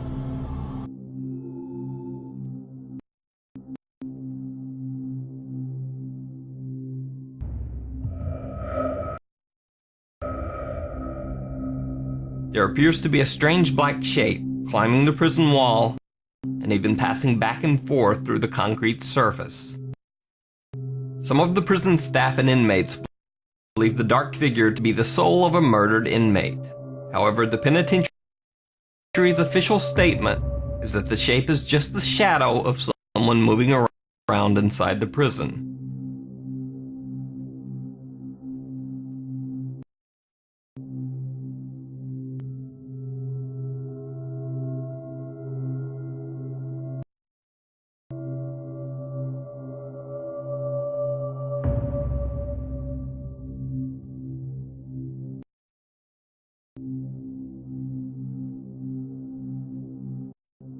So, does this look like a shadow to you? Let me know what you think down in the comments.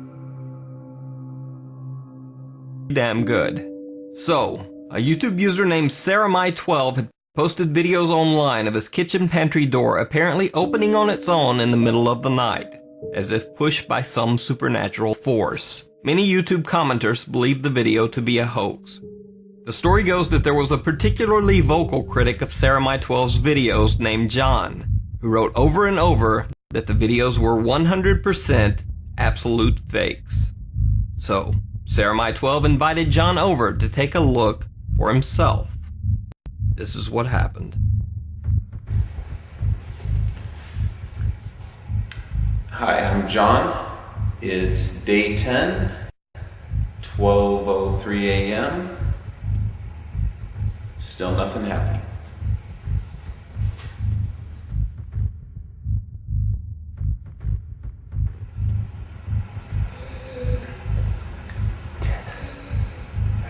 Yeah, what is that? It's like breathing. Come from the pantry. No. Oh, here.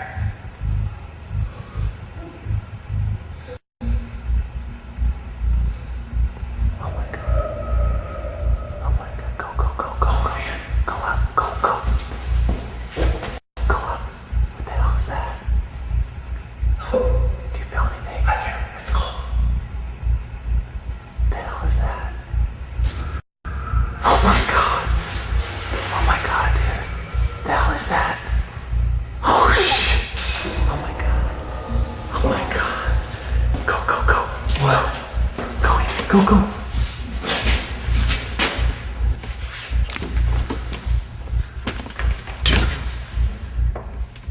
Look out, look out, look out.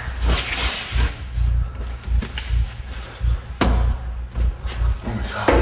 What the? I don't know. That's crazy. I told you.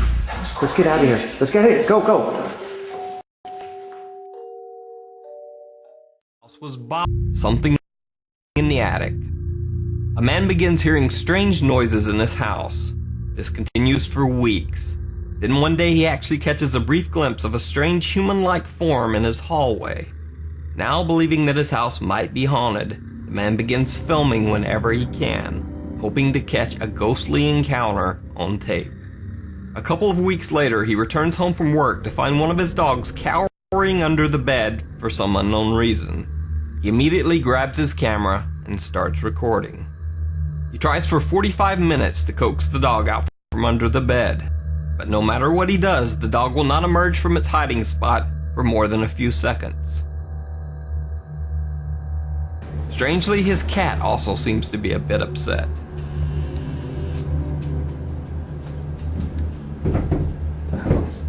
Suddenly, he hears some odd noises coming from the attic. He decides to investigate.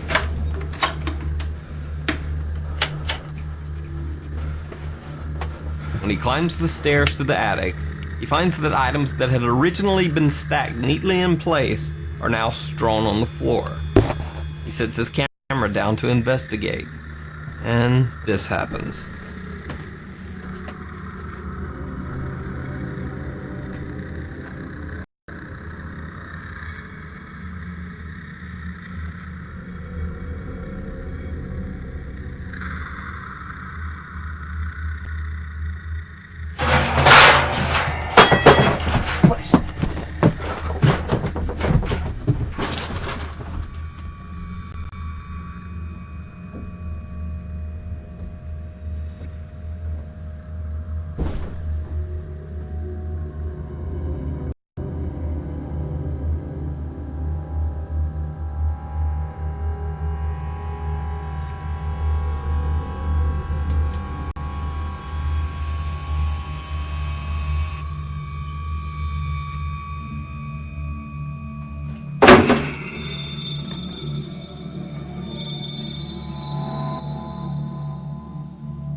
On the historic 17th century Wentworth Woodhouse in the English town of Rotherham. In search of the paranormal, they are walking around an old stable area when one of them hears footsteps and sees something. Come on, if you hit, what's that? What's that? There. Carl, I can see it now. Go for it. They rush down the hallway and try to get the spirit's attention, but it continues walking ahead and then disappears. I suppose that this could be a setup and that this is just a member of their team, but look closely and you'll see that the figure appears to be completely transparent. Also, apparently these ghost hunters have been doing this for 15 years without really finding anything. That's a seriously long time, so I think if they were going to fake a stunt, then they would have done it way sooner. Is curiously poking around an old abandoned mansion with his friends in Houston as they search for nothing in particular. The crumbling estate looks like it could fall on their heads at any minute, but they bravely keep going in as deep as they dare. I don't speak any Spanish, but I can tell by their voices that they get weirded out by something and decide to leave. Later, they are all reviewing the video of their exploration along with some digital pictures when one still shot in particular grabs their attention. Can you see the silhouette of a girl peering at them through the railing? I definitely can.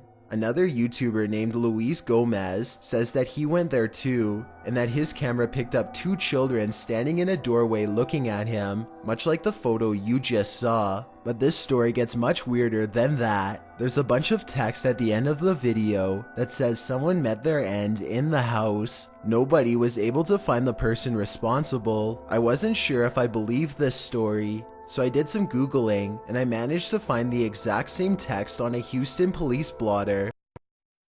The police gave an address, and when I put it into Google Maps, it took me back to the house in the video. In other words, the story is real, and someone really did meet their end at this location. Nobody knows why.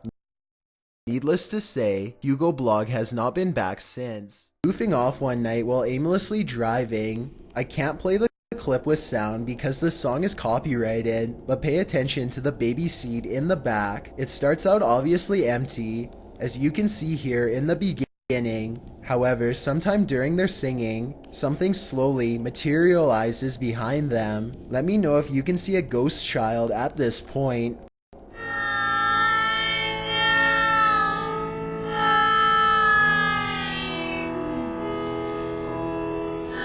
By the time they finally notice, you can already vaguely see the baby's mouth and other facial features. They are absolutely stunned and quickly turn off the stream without saying another word. I have no possible explanation for this video, besides maybe the shadows playing tricks on them. Still, that's a strange coincidence that begs for a further investigation. Number 5. What's especially strange is how the black mist starts to back away from the door when the man heads into the other room. Once the homeowner is safely out of view, the mist turns very dark and quickly darts in front of the doorway. No clear explanation has ever been provided, though I'd like to hear yours. Whatever the thing is, it's never been recorded again since.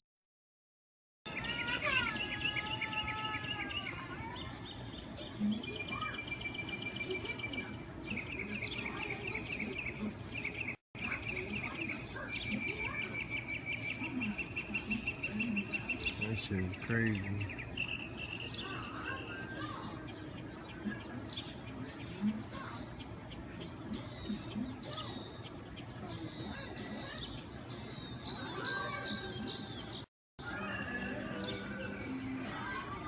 It's a fucking cloud with lights in it.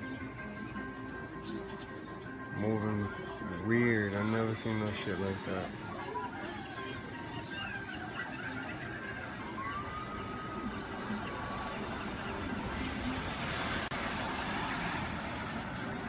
Cloud got sparkly lights in it. I've never seen no shit like that. Moving weird.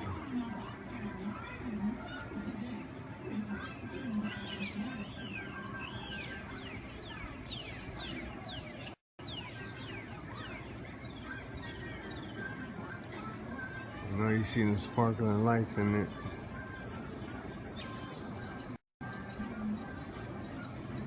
Never seen no shit like this in my life.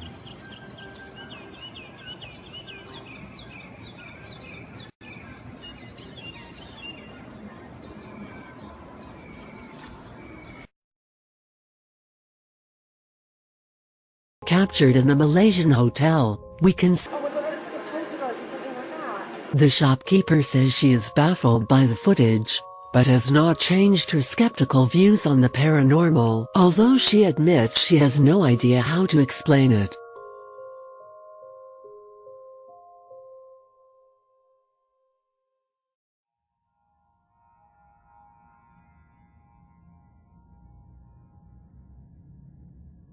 Number 5. Carlisle Castle Hotel Ghost. This video, which was taken in 2014 at the Carlisle Castle Hotel in Australia, starts with CCTV footage of what appears to be a ghostly image that seems to be waving at the camera.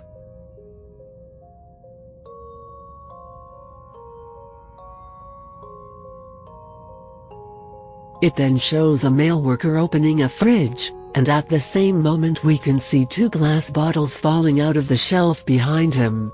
The bottles appear to have been pushed by an unseen entity due to the angle they fall. The video then cuts to the other side of the bar, and we can see a female worker standing still. All of a sudden a glass object seems to move on its own and smash on the ground.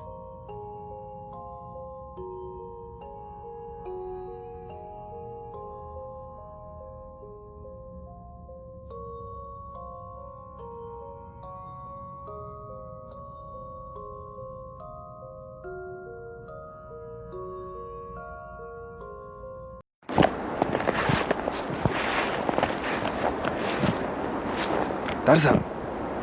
Афон! А теперь ко мне.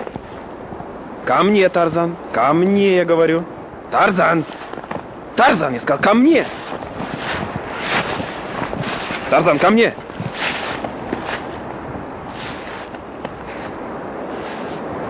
Что это?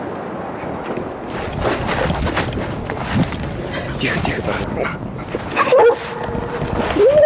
тихо, Тарзан. Боже мой, что это было?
Like the death of a season, Joe Martinez says drugs were killing his soul. As I look at it, I carry it wherever I go. Until an image within a picture saved his life. I right away thought it was Satan. I really thought, I said, man, you're really walking with Satan. This picture was taken at his in-laws' anniversary 8 years ago. I couldn't believe what I was seeing at a 50th wedding anniversary. And it languished in a photo album until this year, when they finally noticed what lurked over Joe's left shoulder. There's good and evil in life. There's the good on the right-hand side of me, and there's the evil on the left-hand side of me. It looks like a dog, but Joe says it was a demon. This is interesting. We showed the photo to Rocky Mountain Paranormal Research Society, which has studied unexplained phenomena for 10 years. The majority of the cases, 99% of the cases, are explainable by other means. This one, though, he says he doesn't have enough evidence to make a determination. That's very strange. This photo expert of 20 years says the picture looks authentic. It doesn't look like it was double printed or spliced in any way. There's true grain. The grain is the same all throughout this photograph, so it's uniform. I carry it wherever I go. The Martinezes say they know the image is real. I always pray to the Lord and told him, look, you know, I can't do it alone. And they credit it with helping Joe's recovery. I'm going to stay clean. It's a reminder that the solemn season of his past is behind him. I have to, because I've got no other, there's not another high left in me. 2008. We were going down to my aunt's for Christmas vacation. To historic Savannah, Georgia. I was looking forward to it, all the sightseeing. Like Forrest Gump's bench, the salty seaport, Civil War markers, and we knew it was the most. They toured legendary Colonial Park Cemetery, established in 1750 with over 9,000 graves, including a mass grave for victims of yellow fever. My mom gave me that video camera and was like, you know, film whatever you want. Couldn't even see her face, so I just focused on this kid. He says the figure suddenly jumped onto a tree. Moments later, it dropped and disappeared. Hold on. I was stunned for sure. Many people have tried to prove ghosts exist using all sorts of technology. The problem with technology is it can be manipulated. But Jesse says he didn't do any of that. He had a basic camera that he could barely operate. Was it faked? No, I don't know anybody that can make it look as real as it does. Back home in Akron, Jesse's family watched it repeatedly. I studied it for like hours. They all believe it's supernatural. The clothes are definitely dated, like Civil War or something like that. And then it's totally not human. Separating human from horrific is Creature Core's specialty. Robert Kurtzman's award-winning company in Crestline, Ohio, creates visual effects, makeup, and 3D animation for blockbuster movies like Misery, Hostel, Dusk Till Dawn, and Evil Dead. Well, we watched the video, and it was rather creepy looking, you know, because it looks like a little kid running across the screen. It looks like he pops up into the tree and then falls down. The Creature Core experts analyzed the video for nearly 2 hours. Gut feeling is I don't think they actually faked this. I definitely don't think it's faked. No special effects, but is it a ghost? I don't think there's nearly enough information in that particular video to either say it's a ghost or to debunk it. They wish Jesse had looked for the boy, investigated the tree, and talked to people on the path. I wish that they would have continued, because he said the whoa, whoa, whoa, whoa, he thought he saw something. So whenever you get that shot of the ghost coming down the stairs, keep it running. Don't turn it off and run away. But Jesse says the proof is there. His father even spent 2 years getting a copyright on the ghostly video. They gave us permission to air it, but have an attorney ready if people try to steal it. It's the greatest ghost video that I've ever seen. What's on that video is real. CCTV footage was released on YouTube and it went viral. What it showed was some sort of creature or paranormal entity walking on 2 legs with only a head, no arms, and no torso. The footage was later disregarded as it was too compressed and pixelated to tell whether or not it had been tampered with, although most said it looked too real to be CGI. 3 years later in 2011, a couple was having trouble with break-ins near Yosemite National Park in California, so they pointed their security camera toward the driveway, and what they captured was very similar to the footage in 2008. Take a look.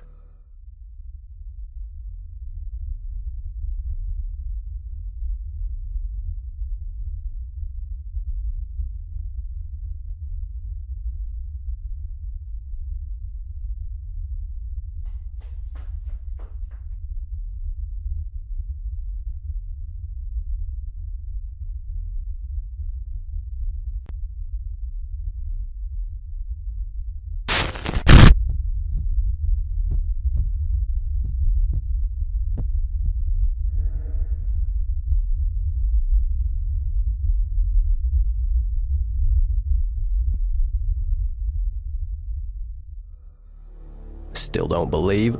Well, apparently these stick-like creatures had a link to ancient Native American Indians, as you can see carvings out of trees that were done by them hundreds of years ago. Now what do you think? An explorer that uploads all of his footage to his YouTube channel. He has explored over 100 mines, but has never encountered anything as creepy as what he found in the abandoned Horton mine located within Nevada. Frank is not a paranormal investigator and never has been. He is used to the atmosphere of abandoned mines, but this one was different. Judging by his other videos, there's no reason to believe that this video was a hoax. The footage speaks for itself, so take a look.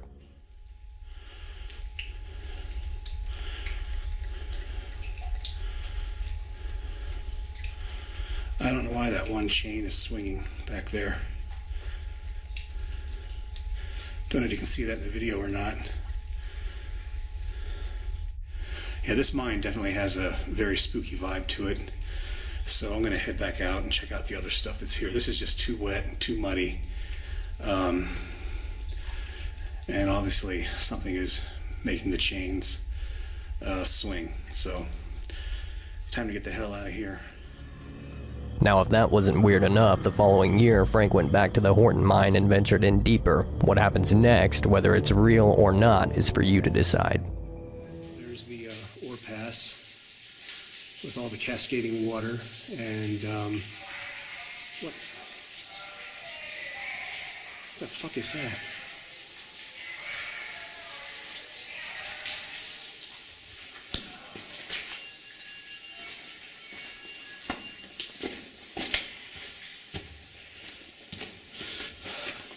I don't know what that was, but there was a sudden blast of cold air, and I'm getting out of here.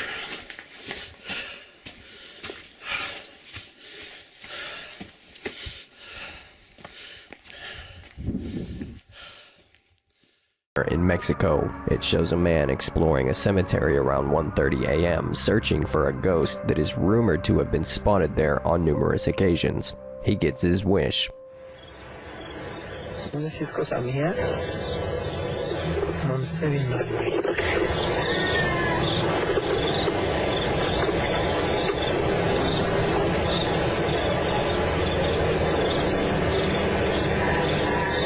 No seas idiota. ¿Qué es esto, güey?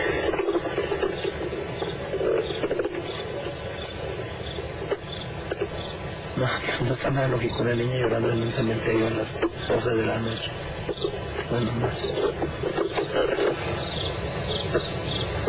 A la 1:30. Me a escuchar. Hay una ahí. Amiga, ¿cómo te llamas?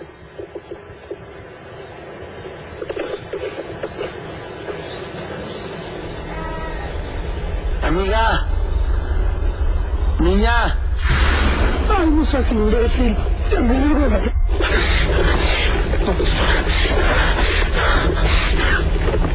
¡Bravo! ¡Con lentes! ¡Taylor! ¡Vengas, güey! ¡Vengas, güey! ¡Por favor! Perhaps the creepiest part about the footage is the girl's scream while he's running away.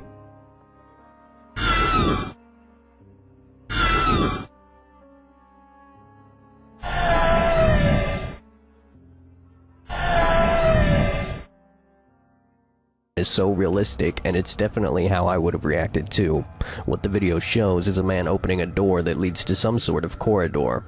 I'm not sure if it's a part of his house or if he's in an apartment building. In fact, there is little to no information about this video at all, which is mostly why I think it's so creepy.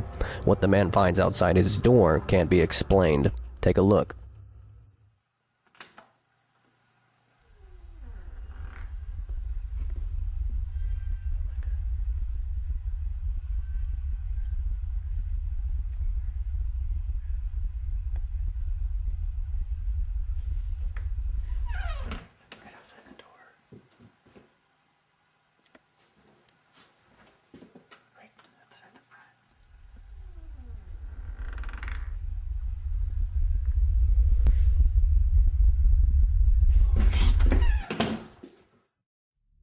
animal. It is described by original reports as a naked man or large hairless dog of some sort with a body position that seems unnatural, as if it had been hit by a car. The creator of the original account of the rake is yet unknown. According to accounts, the rake was written of on 4 different continents and was first described in the 12th century, around 1100 to 1200 AD, but provides actual testimony from the year 1691 at the earliest. A mariner's log from 1691 says, "He came to me in my sleep. From the foot of my bed I felt a sensation. He took everything. We must return to England. We shall not return here again at the request of the rake." The next earliest is an account from the 1800s where it cites a Spanish journal entry describing it as having hollow eyes. Following that is a 1964 suicide note mentioning the rake, and the accounts go on. Supposedly, the rake lives within dense forests. This theory came about when a man left his camera in a forest in Louisiana. When he returned, the camera had been destroyed, but the memory card was intact, and this image was recovered and was later featured on the news. Then, as the years went by, more people began searching for the rake and finding it, but none of the evidence was more compelling than a routine telescopic camera search in Liverpool back in April of 2011. The Northwest Water Company spotted something unusual lurking around down there on 3 separate occasions. Take a look.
Okay, 2 Baruch 27:1. And he answered and said unto me, that time is divided into 12 parts, and each part is reserved for its appointed task. And the first part shall be the beginning of commotions. In the second part, the slaughtering of the great. In the third part, the fall of many into death. And in the fourth part, the sending of the sword. That's war. In the fifth part, famine and the withholding of rain. That's a drought. In the sixth part, and in the seventh part, earthquakes and terrors. In the eighth part, a multitude of phantoms and the attack of demons. Very important, that eighth part. A multitude of phantoms, those are ghosts, evil spirits, and attacks of demons. Okay? So that's what I'm bringing out here, because I'm going to show y'all some footage in just a second. Okay? Because this is what's in that footage. And in the ninth part, the fall of fire. In the 10th part, rape and much oppression. In the 11th part, injustice and unchastity. You already know what that's about. And in the 12th part, listen to this. Disorder arising from a conglomeration of everything which has been previously mentioned. That's basically saying the 12th part is going to be all of those put together. All that disorder. Then they're going to bring, because Satan's last card is going to bring that mark of the beast. He's going to say, hey, we can have order. Just take this chip. And people are going to do it. It's going to be that whole transhumanism thing. But they're not going to make it seem like it's something bad. It's going to be something good. You can finally have the knowledge of the ancients. So they're going to sell it like it's going to be like an iPhone 80. That's what we're going to do. It said, for these parts of that time are reserved and will be mixed one with another, and they will minister to each other. You know, because you got the unchastity, you got injustice, the demons all up in that. That come with that. People think that sleeping around doesn't come with, it just comes with fun. Really? Okay. Keep thinking that.